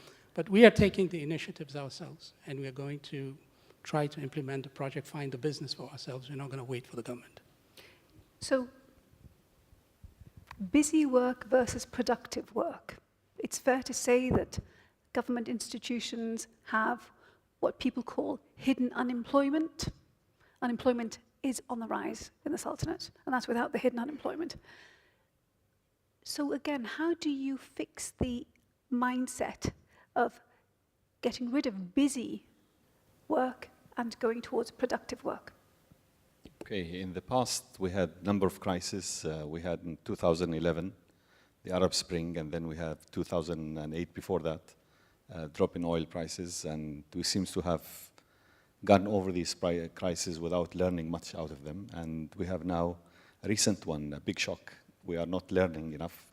And this is reflecting on the attitude of the partners on the other side, from the government to the private sector. And obviously, if we talk about partnership, the public-private partnership, it should be in line to achieve an objective, which is growth. And growth is very essential to create jobs. Currently, what we are having in place is an environment that is not stimulating growth. Banking sector have been more or less shielded from such a challenge, but not for long, because debt is going to be accumulating, and therefore the provisioning will kick in, and that will squeeze more the private sector. The cost of doing business is increasing, and obviously that's not adding up to the objective of creating growth, whether directly through the government spending, which is very limited, or through the partnership that can be financed from abroad. So here we have a challenge, and we don't seem to be able to react quick enough to handle the crisis in our hand. And it accumulates the effect of it in terms of public sentiment that is getting really edgy in terms of what the government is doing and the level of trust that they have with the government. So the status quo is a very dangerous one, and we cannot afford to go forward. The challenges is immense, and I think many in the private sector realize that. The government is split in their mind. Some of them feel that there is a crisis, others feel there's no crisis. And until they get their mind together, that there is a really serious crisis, you have to deal with it. It will be very difficult to push anything forward, and for the government to facilitate such change, which the private sector can lead the way forward. They can be of great help in creating that momentum to grow and to bring the funds internally and externally. But I think the opportunity is not there yet, and the struggle is just how to get out of that bottleneck. You see, the opportunity is not there yet. What does that mean? You know, how bad does it have to get? But is there a crisis? Yes. I mean, this is crisis point, right? That's it. So it seems that if it's not broken, don't fix it, and that's where but we are it's currently. Broken. So to some, no. You know, is it a case of defaulting on paying To back some, the loan? You know, what is that thing? I think what will really tip the whole thing into action is public unrest, unfortunately. And this is just too much to ask for, and you really don't want to deal with it at that point. You want to prevent it, and currently what's happening, it's building up the momentum of pressure underneath. And that's going in that direction because it seems that not many are happy with what they are doing. The private sector is not happy with the status quo. The government is not happy with what they are doing among the different departments, and the public is at odds with what's going on. They get conflict signals, and they are really unhappy with what's going on. With Tanfeedh, there was a lot of hype and high expectation, and you generate a new institution, and then what happened next? Honestly, I think many of us who have been part of Tanfeedh or been observing on the side like myself, don't think much will come out of Tanfeedh, because Tanfeedh will be hooked to the system and the system is not functioning. So to try to make a dead horse to wake up or to give them all type of doses, it's just dead horse, try to get around it and move on. And apparently we're stuck in that position. But you see, that's why at the beginning of this, my question is, we know that something is stuck. The system isn't working. What can you do to sidestep the system and move forward? I think from my perspective, I think there's a big elephant in the room, and I might as well just talk about it. I go back to what my parents told me: if you can't change your friends, change your friends. So, I mean, trying to make changes with specific people in specific places, or trying to change the mindset of people in specific places, it's not going to work. So maybe there comes a time when you need to change the people themselves, and get the new mindset in, get them moving, get them to push the boundaries. I don't see the legislative process, no matter what people try to think right now of the barriers that it creates. Rahul mentioned this earlier on.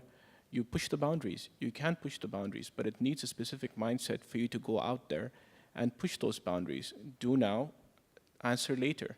If you're working towards the public interest at the end of the day, and you're willing to push those boundaries, change will happen. But then I think that hesitation right now, with people not wanting to take decisions for the fear of accountability, is what's causing this whole process to be stagnant. And if you're worried about that, then it's time for you to change. Get someone else who's willing to take that risk, and not wait to venture out and wait for a change in law or change in the legislative process. So, Rahul, we're going to go back to you again. What is it that can happen practically? Is it a case of the private sector saying, you know what, we'll go it ourselves, we'll do certain things without waiting for a partnership or government to be involved? We stopped talking a long time ago. We just do it. So, we have to create 50,000 jobs, and we will create 50,000 jobs, whatever it takes. And we sought funding, but funding proved difficult. So we introduced a tax rate, a training levy, to all our contracts. So from 1st of April in 2016, they all contributed 1.2%, which was straight from the annual contract value, and it allowed us to ring-fence money to create those jobs. So if you can't get it, find other ways to do it, and just get on with it and do it, and then you'll find your ways along the way. So what would you like to happen with the gentlemen on the panel, for example? Well, they're all real professionals, incredibly talented, and many I know very well, and just do it. Let's do it together.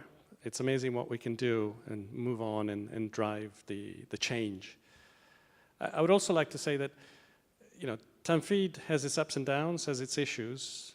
Tanfeedh is, as you said yourself, is a mindset. It's an opportunity realization process. It's a process. A process that doesn't start in January and finishes in December. It's a continuous process. It's about getting people together and taking decisions. So I think Tanfeedh is a great start, but unfortunately the mindset, the decision-making, and some of the key enablers are still not there. So some people take it seriously, others don't, and unfortunately we need both sides. But you see, it smacks to me of a PR fail, okay? So this is an exercise in managing expectation, giving hope, providing a pathway. Going back to this morning, it's about clarity. What is the map? Where are you headed to? How are you going to get there? That's what's missing, right? Starts before that. So Tanfeedh is all clarity, transparency. The transparency of the crisis is not there yet. I mentioned it earlier. You read the papers, it's generally a feel-good factor.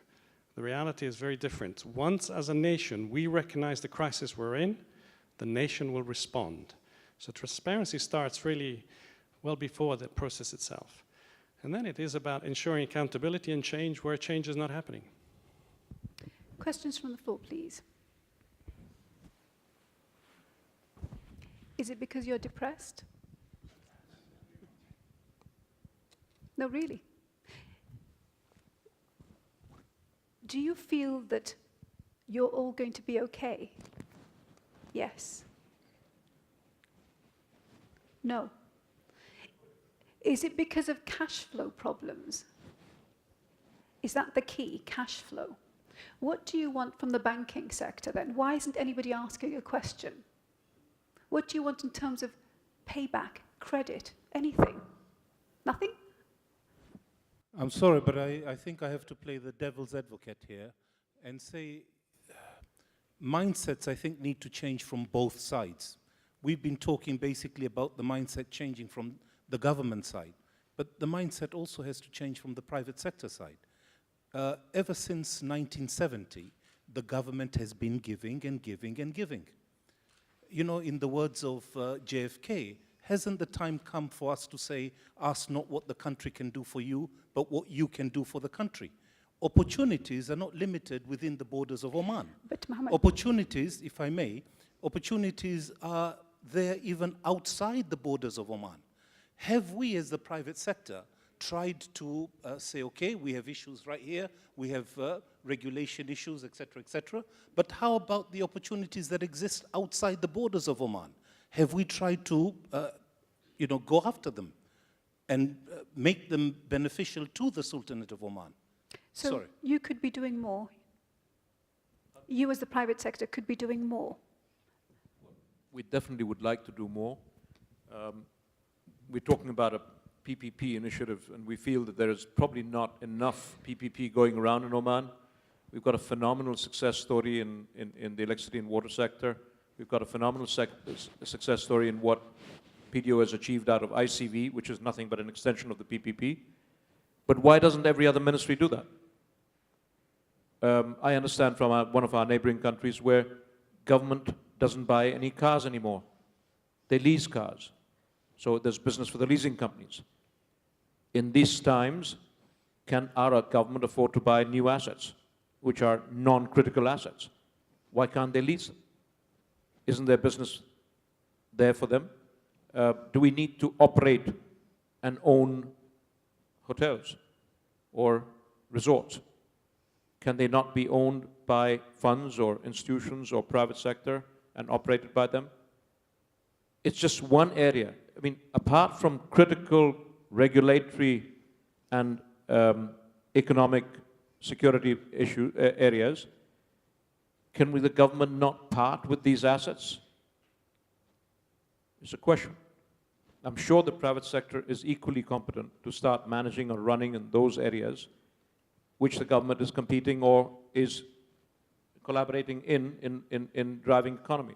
So maybe the government should take a seat back and hand over certain assets or certain things to the private sector in a public-private partnership. So, I mean, the problem, of course, is that this is not a dialogue at the moment because we don't have the other party here. So it's very difficult to have a constructive These were the areas response. which are identified at Tanfeedh that move away. So what's keeping them from moving away? Go on then, tell us. I mean, that's the thing. You've been part of the process. What is it? It's the will. It boils down to the will of doing it. And I'm really, really hoping that But you see, by what the end is of this it that's holding them back? What is it that's holding back that key decision? procrastination, change. It's the unwillingness or the so-called fear of change. Is it that simple? I think so, because I have that. You were shaking your head earlier. I was going to answer the raised question, why don't we move outside and look at other opportunities? I think the problem here is that the crisis is in Oman. We need every single capital, every single investment, every single opportunity. We need to capture it here. The private sector doesn't have a problem going and establishing businesses in Africa or all over the world, but that's capital outflow. What we need to work intelligently is how to get the local capital in, the regional capital in, and the international capital in. By creating opportunities in the country, we are solving a lot of the social problems. The social problems we're looking at is the Omanization. Oman is getting jobs and having a reasonable life and a consistent, sustainable lifestyle going forward. This cannot happen unless you keep on the wheel of economy going, creating opportunities after opportunities. The focus on Omanization is a good thing for the country. It's a good for the people. But if we look at the human capital that we have today in the country, 88% is not Omani, 12% is Omani. And I believe as the economy cycle improves and goes forward, that formula will continue to be so, even if we are bringing in people from Omanis are graduating, because it's the nature of our population at the moment. Our human capital in all is a combination of foreign and local. So if we step back a little bit and we say, okay, let's not talk about Omanization, let's not talk about expatriates, let's talk about human capital. And how can we capitalize on this human capital?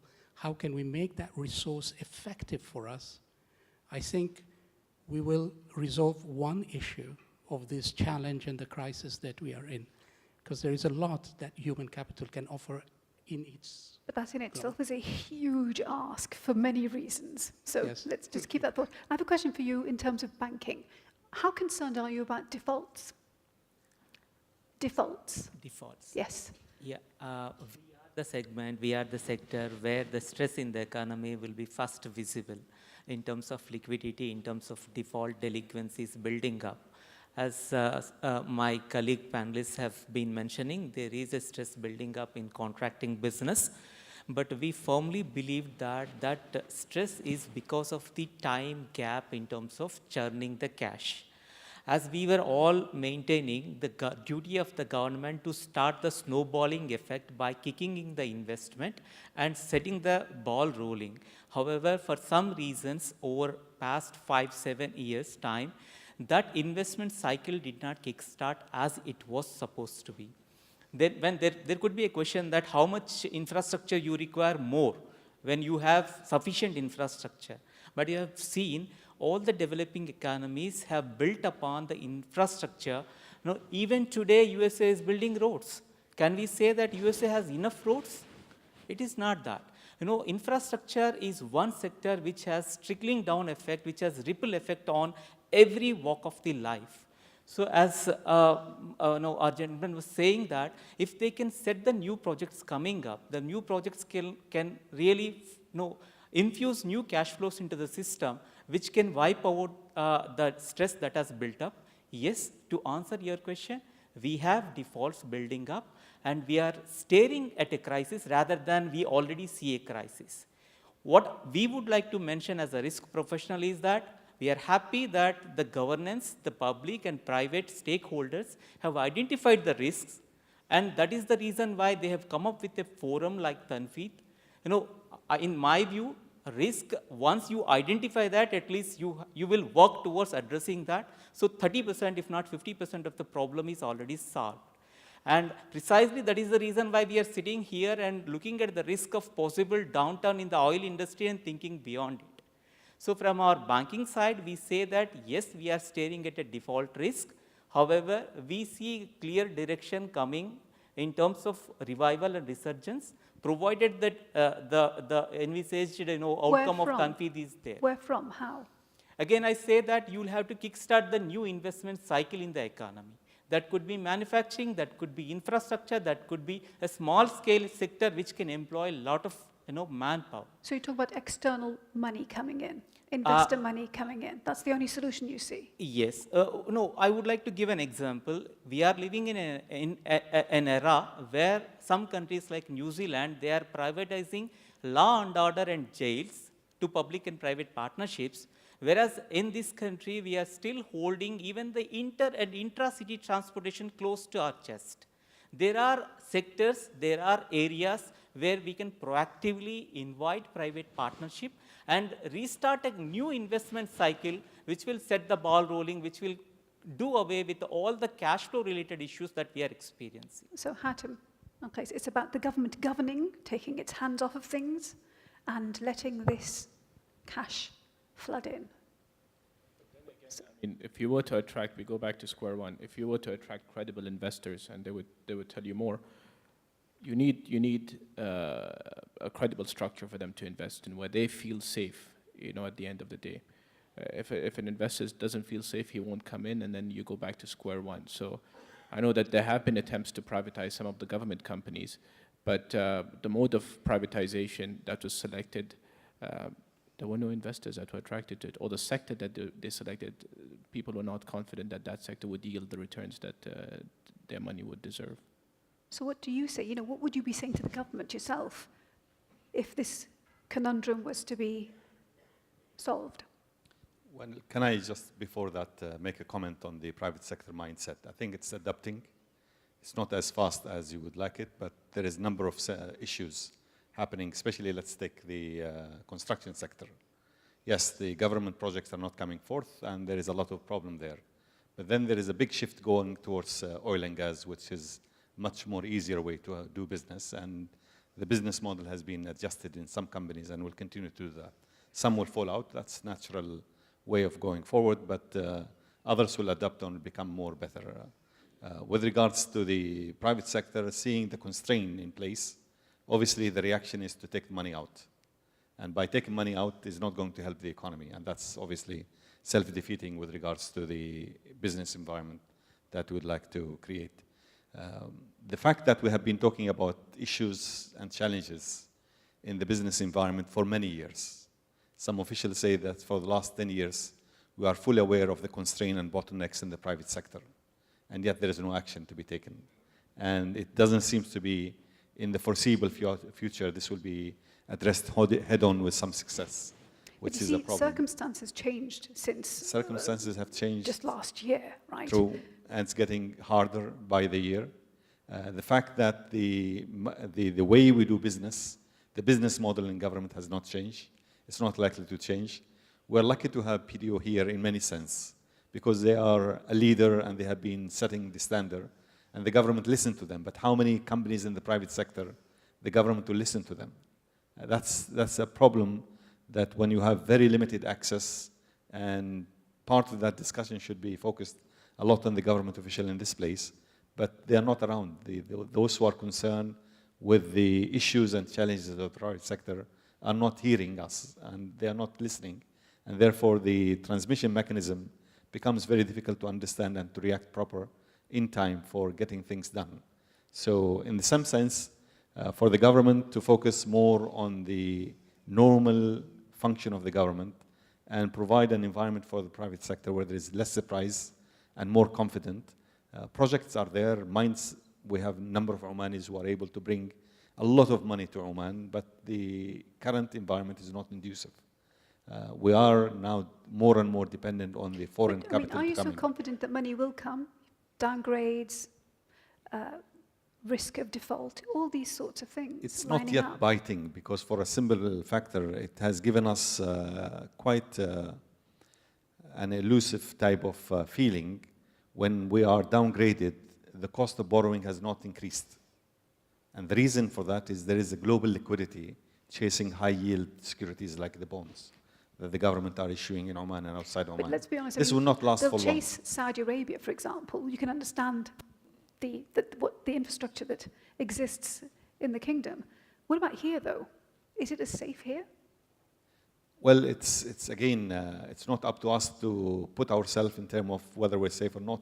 There is a lot of international agencies that are rating us on that account, and that's what really counts at the end of the day. We may believe that we are safe, but the fact of the matter, if they are not convinced based on their parameters that we are safe, it will come out in a very negative way with regards to the quality of the credit rating of the country.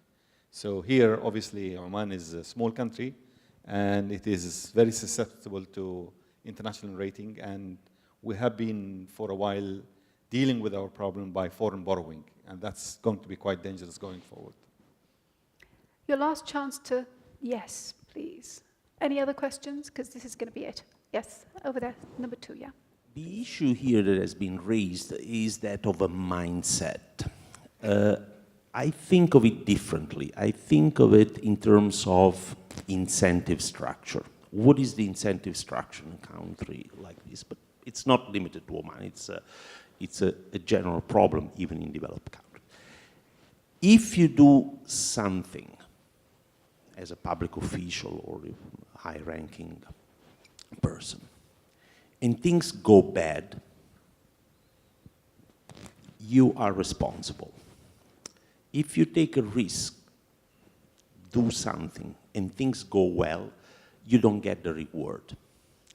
With this incentive scheme, the optimal behavior, which we call the mindset, is do nothing, because nobody will blame you. So if nobody blames you for not doing anything, people will not do anything. Now, is there a way to change this? There are 2 ways. One from the top that puts people in charge, and that's the Tanfeedh kind of process. There might be another way, which we are pursuing at OIF, is to bring from the outside a large corporation, somebody that becomes a major investor in the country, which says, I will create thousands of jobs. And that will induce the decision makers to open up and to cater to their needs. In other words... But doesn't that have to have either the ability for this big corporation to be a decision maker with key things, regulatory issues, for example? Yeah. Because you can't move forward. But they can talk to the government, I don't want to say on the same level, but at least they will be able to exert the pressure, because they'll say, if you do this, we will reward you with this kind of benefits in terms of occupation, GDP, investment, stimulus to the construction sector, and so on and so forth. But if there's denial over the problem existing in the first place, that doesn't work. But the denial, it's always, you know, in that kind of incentive structure, denial is the optimal response. Again, it's part of the... standard, knee-jerk. Yeah. So that's what you need to break that kind of equilibrium, and you need a powerful enough incentive to counterbalance the vicious circle. So that's in other words, you need to bring somebody from the outside that gets the system, that induces the system to react in a different way. Allow me to be the outsider and say it needs to come from within. No matter what external stuff exists, you're still fighting the same problem. I would beg to differ to a certain extent with waiting for credit to make a decision, because at least from a regulatory perspective, that's not what you're seeking towards. I mean, if you're going to wait for people to give you credit to take a decision, you're never going to get it unless something goes wrong at the end of the day. So that shouldn't be your ultimate driver of making or not making a decision, because sometimes not making a decision costs you even more than making a wrong decision. Okay, I'm going to hold it there. Very briefly, the person at the back of the room, please. Extremely brief. Thank you. I think it's not fair to put all the blame on the authorities, but we have to look at the monopoly of the big houses, business houses in Oman. And they are not considering the SMEs. They are not ready to share the cake to the SMEs. And at the same time, the funding or the financial institutions, whenever there is a project started by any Omani. So 200% coverage is required, which is a big problem also. So I think, as we know, the SMEs are backbone of any economy. So we need some explanation or what can be done in this regard. Thank you. So 2 things. I would say, please take your conversation, continue it over lunch, because we don't have time to delve into this. The other thing is, it is the system. So whether it's government, big business, it is the system intrinsically within the way the country operates that is the issue. Would you agree with that? The system. Forget about calling it government. But the system, can be developed considering all the stakeholders. It's not one-sided. Thank you. And that's food for thought, right? And that's the whole point about this. It's about everybody being in this together. Everybody is in this together. Thank you for coming. One thing very briefly, like 5 words. What is the one thing you want to see happen? One thing. We require a strong and robust legal system which defines the duties of each contracting legal party. System. Thank you. That is what. Government to function better. Government to function better. Later you can tell me what that means. Okay. I think a change in personnel. That's what I would say. Change in personnel. Yeah. Who are the decision makers? Effective engagement between the partners. Effective. Engagement. Define that word. Productive, one that leads to results, timely, so effective engagement. Okay. Pankaj. Accountability. Accountability. Thank you very much for your time. Thank you, guys. That was a great panel. Okay. Now, the Port of Duqm is one of the most important projects in the Special Economic Zone in Duqm and major gateway for investment in the region. Here's a video on the Port of Duqm and what it holds in store.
It's time to shift our focus from diversification to something that's more futuristic, innovation, and technology.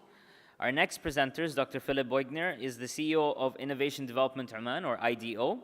IDO invests globally in fast-growing technology companies, and Dr. Boigner was previously a Vice President of Investment and a member of the executive management team at Dubai Silicon Oasis Authority. Having started his career as a software engineer, he later moved into senior positions in investment banking, private equity, and management consulting. Dr. Boigner holds 2 doctoral degrees and an MBA, a Master in Science, and 1 in Law and Economics. His presentation is about IDO and its initiatives. Please help me in welcoming him on stage. Good afternoon. For those who remain, I'm very aware of that I'm one of 2 speakers that are between you and lunch. And in face of, I think, an hour delay, I'm going to keep it very brief. I have 4 slides for you, that's all. I'm going to run through that. If there's any questions afterwards, find me outside. And I also bring up my email address here. So I'm representing IDO, Ibtikar, Innovation Development Oman. We're trying to, so what are we doing? We acquire minority stakes in innovative companies globally to achieve financial return. And the benefit to Oman is industry or people. So we actually doing stuff. We're trying to generate return financially for the Sultanate, and we're going to give you a benefit of these people here to make SMEs more competitive, to make big industry more competitive, to bring technologies, innovations to the country so we can compete on a global level. In specific, that means growth stage companies, meaning companies that generate revenue.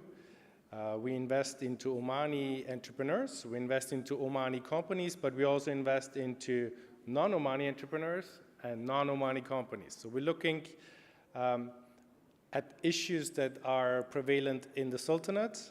Specifically, we're looking at the life sciences, we're looking at energy and water, we're looking at food and agriculture technologies, but we also look at related stuff. Why these sectors? Because we have a good agricultural economy.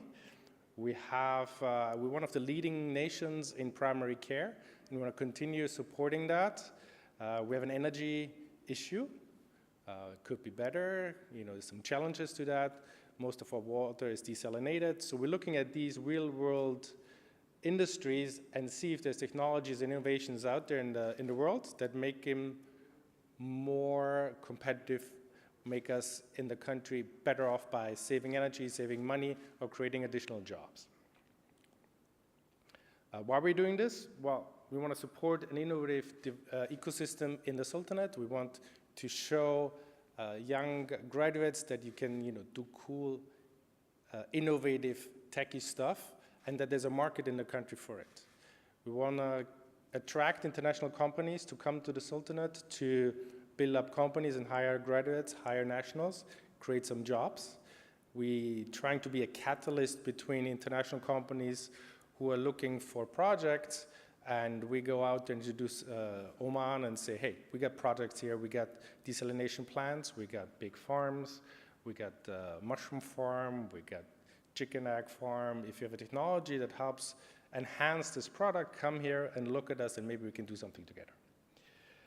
We give Omanis access to state-of-the-art technology, specifically in the life sciences. We look around the globe and see, are there solutions to diabetes, obesity, related diseases in the country, where we can, through investment, attract these technologies closer and quicker to the Sultanate to give you guys access to that. And we want to generate some return for our shareholders as well. How are we doing this?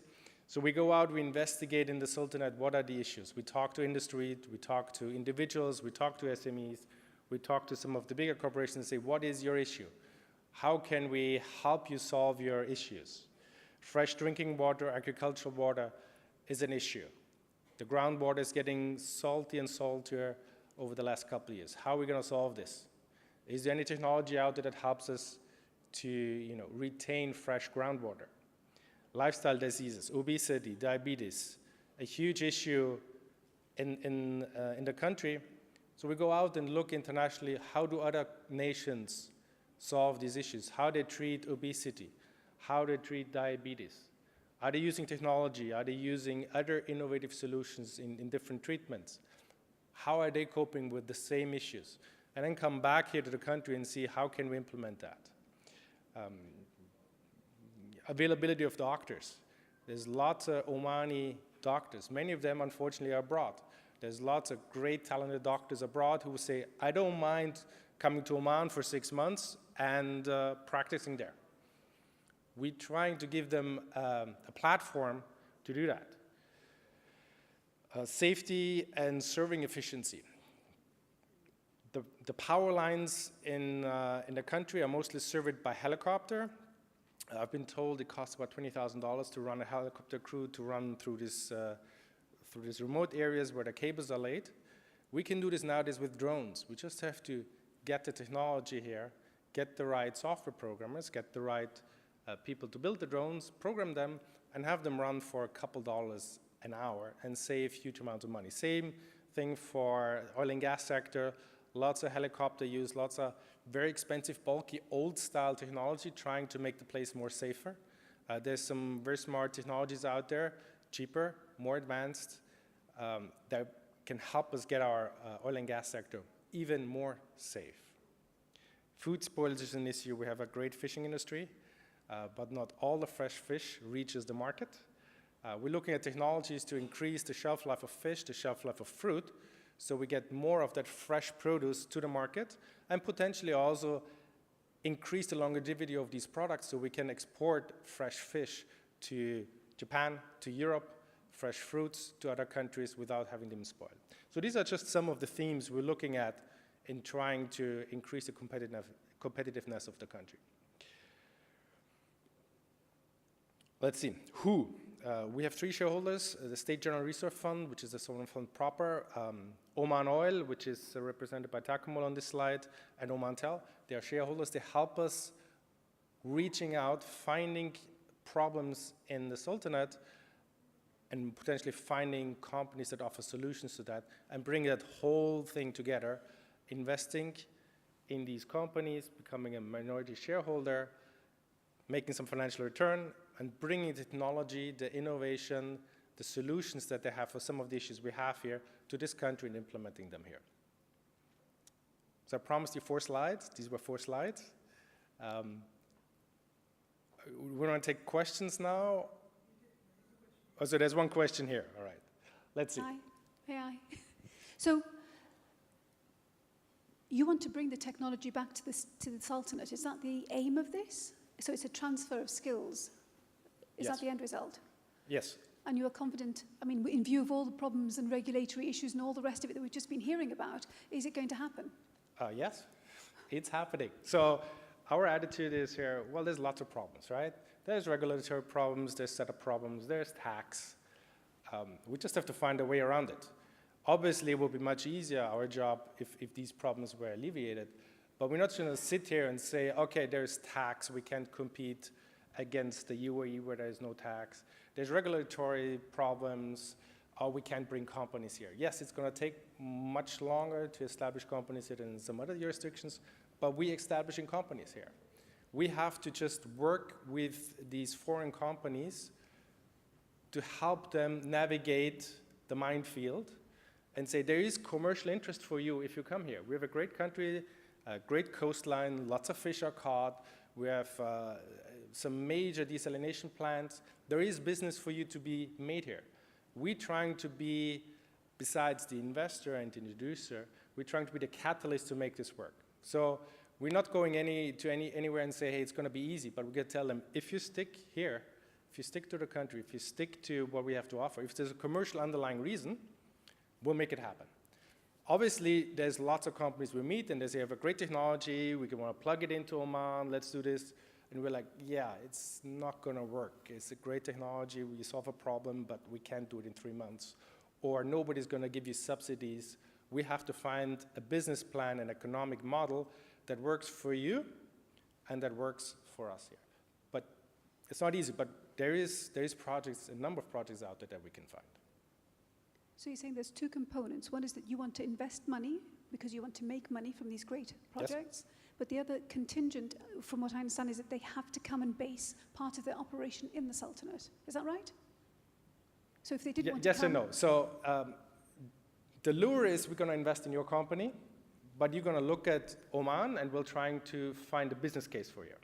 Not necessarily a business setup, but maybe you have a great medical device that alleviates lots of issues with diabetes, and you're a US company. You're not going to move to Oman because you have a global business, but maybe we can entice you to bring your device to Oman, put it into some of the clinics here, and give the people here first access to that solution. It's not necessarily about moving companies from A to B, it's about giving the country access to these state-of-the-art technologies. Most of that will come to Oman eventually. You know, first these go then to the UK, then they'll go to Germany, and at some point these companies say, let's do some business development in the Middle East. They'll probably go to the UAE, and then they're going to access Saudi Arabia, and then they're going to do the rest of the GCC. We want to accelerate that development by going directly to these companies and say, you're a US company, you are a UK company, you're a company in China, you want to grow internationally, have you ever thought of Oman? And the question is usually, no. So we say, well, hey, think about Oman. We can, make some introductions. We have, 4 million people. We have a great country. We have some mountains. We have some oceans. Test your drones in Oman. Test your fishing equipment in Oman. You have electric boats? Well, we got lots of ocean. Why don't you try to, implement them here, etc. And that's the themes we're trying to build with some of these companies. And honestly, we see, 300 companies a year, and for 280, that's not a proposition. But for 20, they say, well, maybe never heard of it, never thought about it, but now that you talk about it, maybe it makes sense. And these are the business cases that we follow and attract to come here. And it's not easy, but it's not impossible. So we have something to offer for some of these companies out there in the world, and we're trying to be the catalyst for that. So find me outside if you have any questions. I think somewhere there's my email up as well. Reach out if you have any problems, issues that you think technology companies can solve. Throw them at us, or if you have any SMEs that solve problems, or any Omani graduates that want to get involved, reach out to us. You can find us at www.ido.om. Thank you so much. Thank you, Dr. Beugner. We're sure that the IDEO will go a long way in fostering a culture of innovation in Oman. Our next presenter is Mr. Ali Abdulaziz, who's the CEO of Wafra Capital, a Middle East venture capital firm. Mr. Abdulaziz has wide-ranging experience in project development, business strategy, and fundraising, in addition to being greatly involved in trading, logistics, real estate, and public relations. He worked for Deloitte in Dubai as a member of the team, handling some of Middle East large business conglomerates across various sectors. And Mr. Abdulaziz holds a bachelor's degree in finance from the University of Balamand and an American real estate brokerage license from the state of Michigan. His presentation is titled The Exponential Age. Thank you for those that remain. First, I'd like to thank OER for giving me this opportunity. And as a note, all the statistics that will be coming up on the slides are courtesy of American data firm CB Insights. So $13.3 billion was invested by the world's largest corporations across 798 deals in the first half of this year. These investments were made by these companies' venture capital arms. So what are these corporate VCs investing in? They are investing in startups that are leveraging exponential technologies. Who are these companies? If we take a look at the list here, these are the 100 most active corporate VC funds. Atop the list is GV, Google Ventures. So arguably, the world's most innovative corporation is investing in innovation outside the company. Second on the list is GE, another very innovative company. We also have on there Qualcomm, Johnson & Johnson, Unilever, Citibank, Airbus, AXA, etc. So many big corporations, as well as Caterpillar as well. So why are these big corporations, why are these giant wealthy corporations investing in startups? Why are they investing in exponential technologies? The main reason for that is to prevent disruption. And when I say exponential technologies, I'm not referring to technology in the sense, or in the traditional sense, as in computers and communications. Today, digitization is proliferating across the economic landscape, and every industry is getting digitized. So whether you are in manufacturing, in healthcare, in banking, or in any other sector, technology should be your focus. Every industry today should be focused on technology, because that's where the main factor that will disrupt your current business model be. So according to a study by the Oman School of Business, 40% of Fortune 500 companies today will not be there in 10 years. They will not be on the Fortune 500. And some of them will not even exist. We've seen some models of these companies that cease to exist today. 68% of Fortune 500 companies that are investing in technology today are non-tech companies. If we take a look at this list here, this is a breakdown of the Fortune 500. So we see there are 304 companies that are non-tech and they are not investing in technology.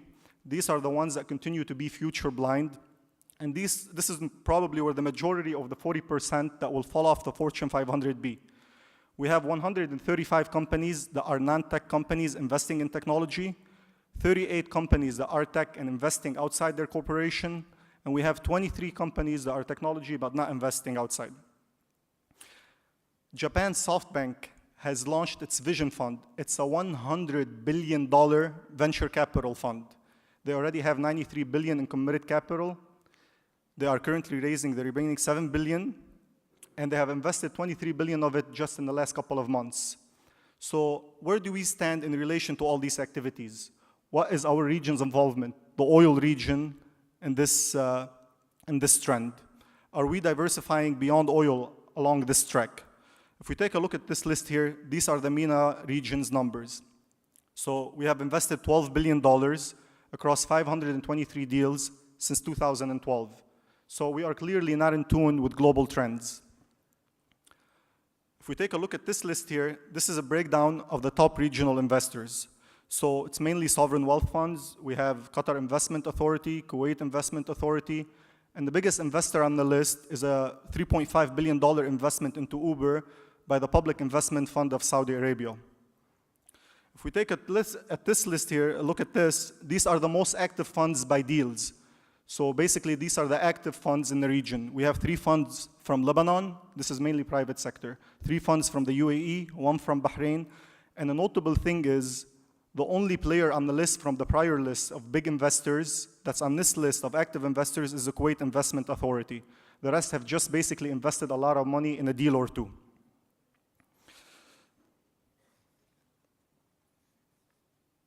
So we are obviously not doing enough. And if we notice, Oman is not on either list.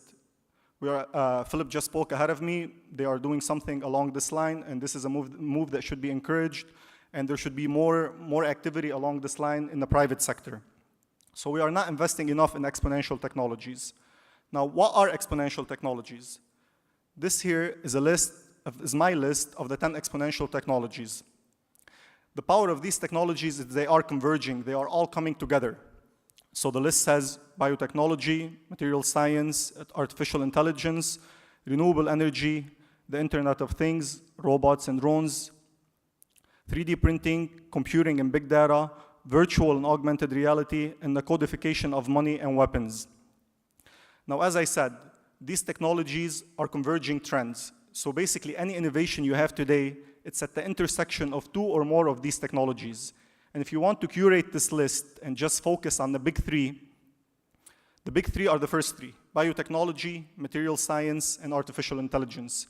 Today in the technology world, there has been a term that's been coined, an acronym that's been coined for these 3.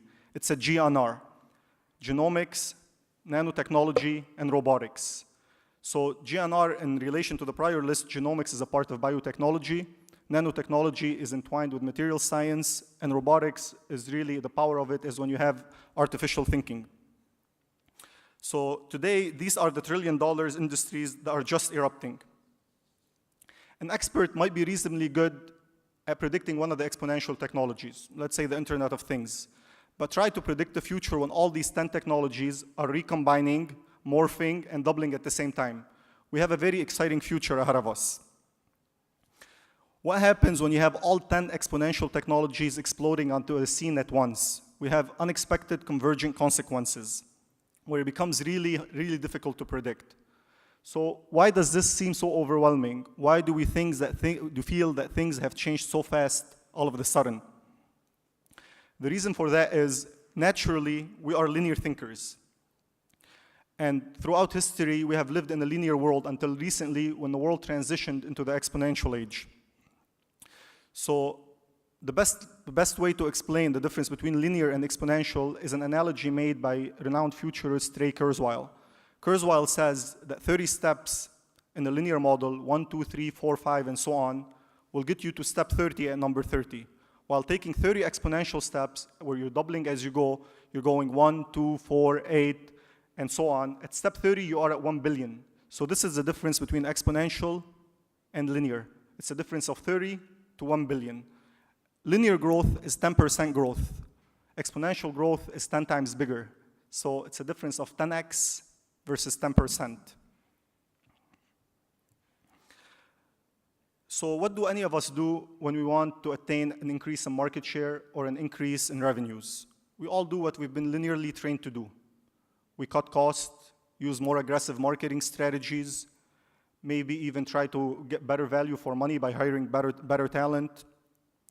We can even try to cut our margins so we sell more quantity, increase the input by working on nights and weekends. And if we are successful in implementing such a model, we will end up with a 10% increase in revenues or a 10% increase in market share.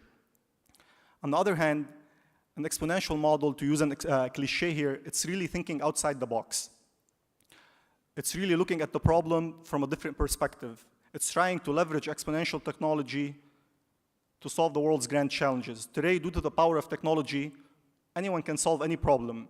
As the founder of X Prize, Pierre Diamandis, says, the world's biggest problems are the world's biggest business opportunities. So if we take a look at this list here, this is a visual example of the difference between linear model and an exponential model. If we look at the yellow line is a successful linear model where it's growing 10 to 15% on a yearly basis. The green one is the exponential model. We can see that when you first get digitized, you're very slow to take off. Even though it's exponential, but you're going 0.00001 times 2, which is only 0.0002. So as you go, when you hit number 1, it takes you a while to get there, but when you hit the number 1, you're only 30 steps from a billion. At this point, you're still in the blind spot of your competitor. But as soon as you start to explode from there, by the time you are on their radar, and by the time the lines intersect, it's already too late for them. You had already disrupted their business model. And from here, you will continue your exponential growth, and you can see the difference there in the disruption. Now, from here, a couple of things can happen to a linear model. It could plateau and go flat, or it could decrease, and in the worst case scenario, it will go completely obsolete. We have 2 legendary examples of this, which are Kodak, that was disrupted by digital photography, and Blockbuster, which was disrupted by Netflix, the video streaming service. So how to prevent disruption? How to avoid this from happening to our corporation? The only way to survive today is to invest at the edge. The edge, as the name implies, it's something away from the operation. This could be 2 things. One thing could be investment in startups, but it could also be internal R&D. The way this happens is, and this is what all the big companies are implementing, you have to take the best talent, invest your best resources, and keep them completely away from the operation, away from the corporate culture. And you have to implement an iteration model. Iteration is basically repeated experimentation, where basically every idea is encouraged, failure is even encouraged. Basically, there is no fear of failure, and where there's repeated experimentation, where something, if it succeeds, it goes to the next stage. If it's not succeeding, you just kill it off immediately.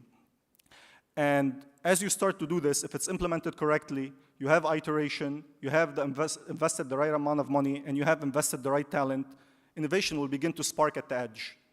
As innovation begins to blossom into products and services, the company will begin to pivot towards the edge. Eventually, the edge will intercept the market, it will intercept the consumers, and the edge will eventually become the center of gravity for the company. At this point, you have to invest again at the edge, because this is just the formula of scale versus innovation. It's very difficult. I don't want to say impossible, but it's almost impossible to have innovation and scale at the same time.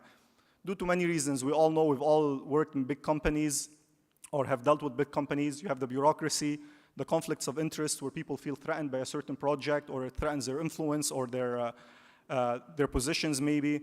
You have the decision-making bottlenecks where it just takes so long for every decision to be made. Everything takes a very long to go to the end. Also on top of this, you still have the inertia as well. So basically, it's the leanness. Startups are lean, they are nimble. It's that agility that's coupled with the talent, with the divergent thinking that leads to innovation.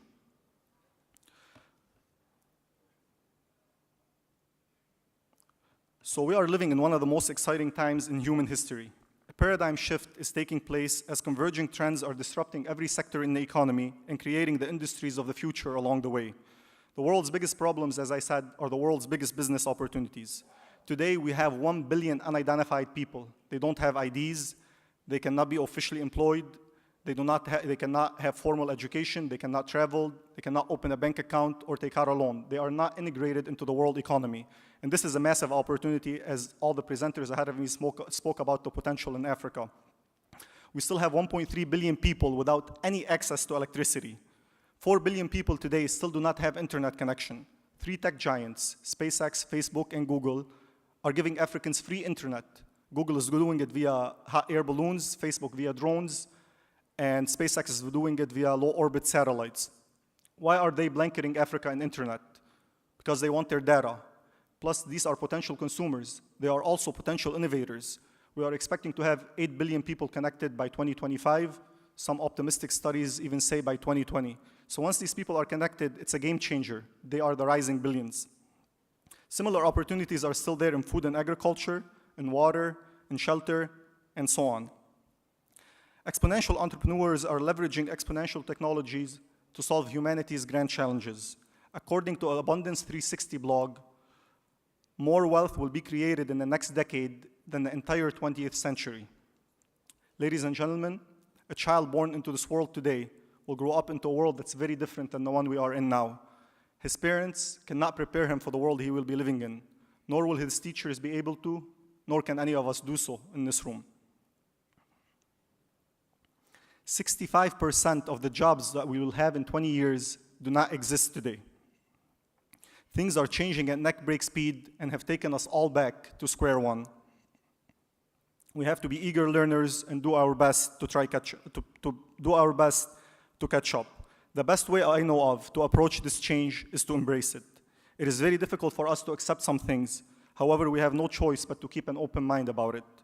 Resisting the change will only lead to us being left behind in very bad shape, as this tsunami will cause destruction to those that have not prepared well for it. We must join our efforts and take the challenge to do something beyond ourselves. We must stay outside our comfort zones, because as we all know, it's very difficult to have growth when we're doing something we are comfortable with. We should be using the time we have remaining from the oil age to leverage ourselves and take our economies and make the leap into the exponential age. We should relish the opportunity, as we are on the brink of a massive transformation, and we are lucky to be living in such times. Thank you all very much. Thank you, Abdulaziz. OER's Business Summit 2017 would not have been possible without an unflinching support of our partners, and on behalf of Oman Economic Review, I would like to express our gratitude to each one of our partners. A big thanks to our strategic partners, Oman Oil Company, Petroleum Development Oman, Port of Duqm, Omantel, BMW, and Arij Vegetable Oils and Derivatives. Our support partners, Bank Sahar, Oman Cables Industry, Tajir Finance, Octal, Lulu Exchange Holdings, and the National Training Institute. And a special thanks to Oman Air, the official airline of OER Business Summit 2017. Times of Oman and Al-Shabiba and Bloomberg Business Week Middle East as the media partners, and Business International Group, the light and sound partners, and of course Oman Printers and Stationers as the printing partners. Last but not the least, a big thanks to our speakers, our panelists, and Naama Abu Warda, of course. And finally, I would like to thank everyone who turned up and participated in today's event. We look forward to welcoming you again at the OER Business Summit 2018, and we request you all to join us for lunch. Good afternoon and have an enjoyable day. Thank you very much.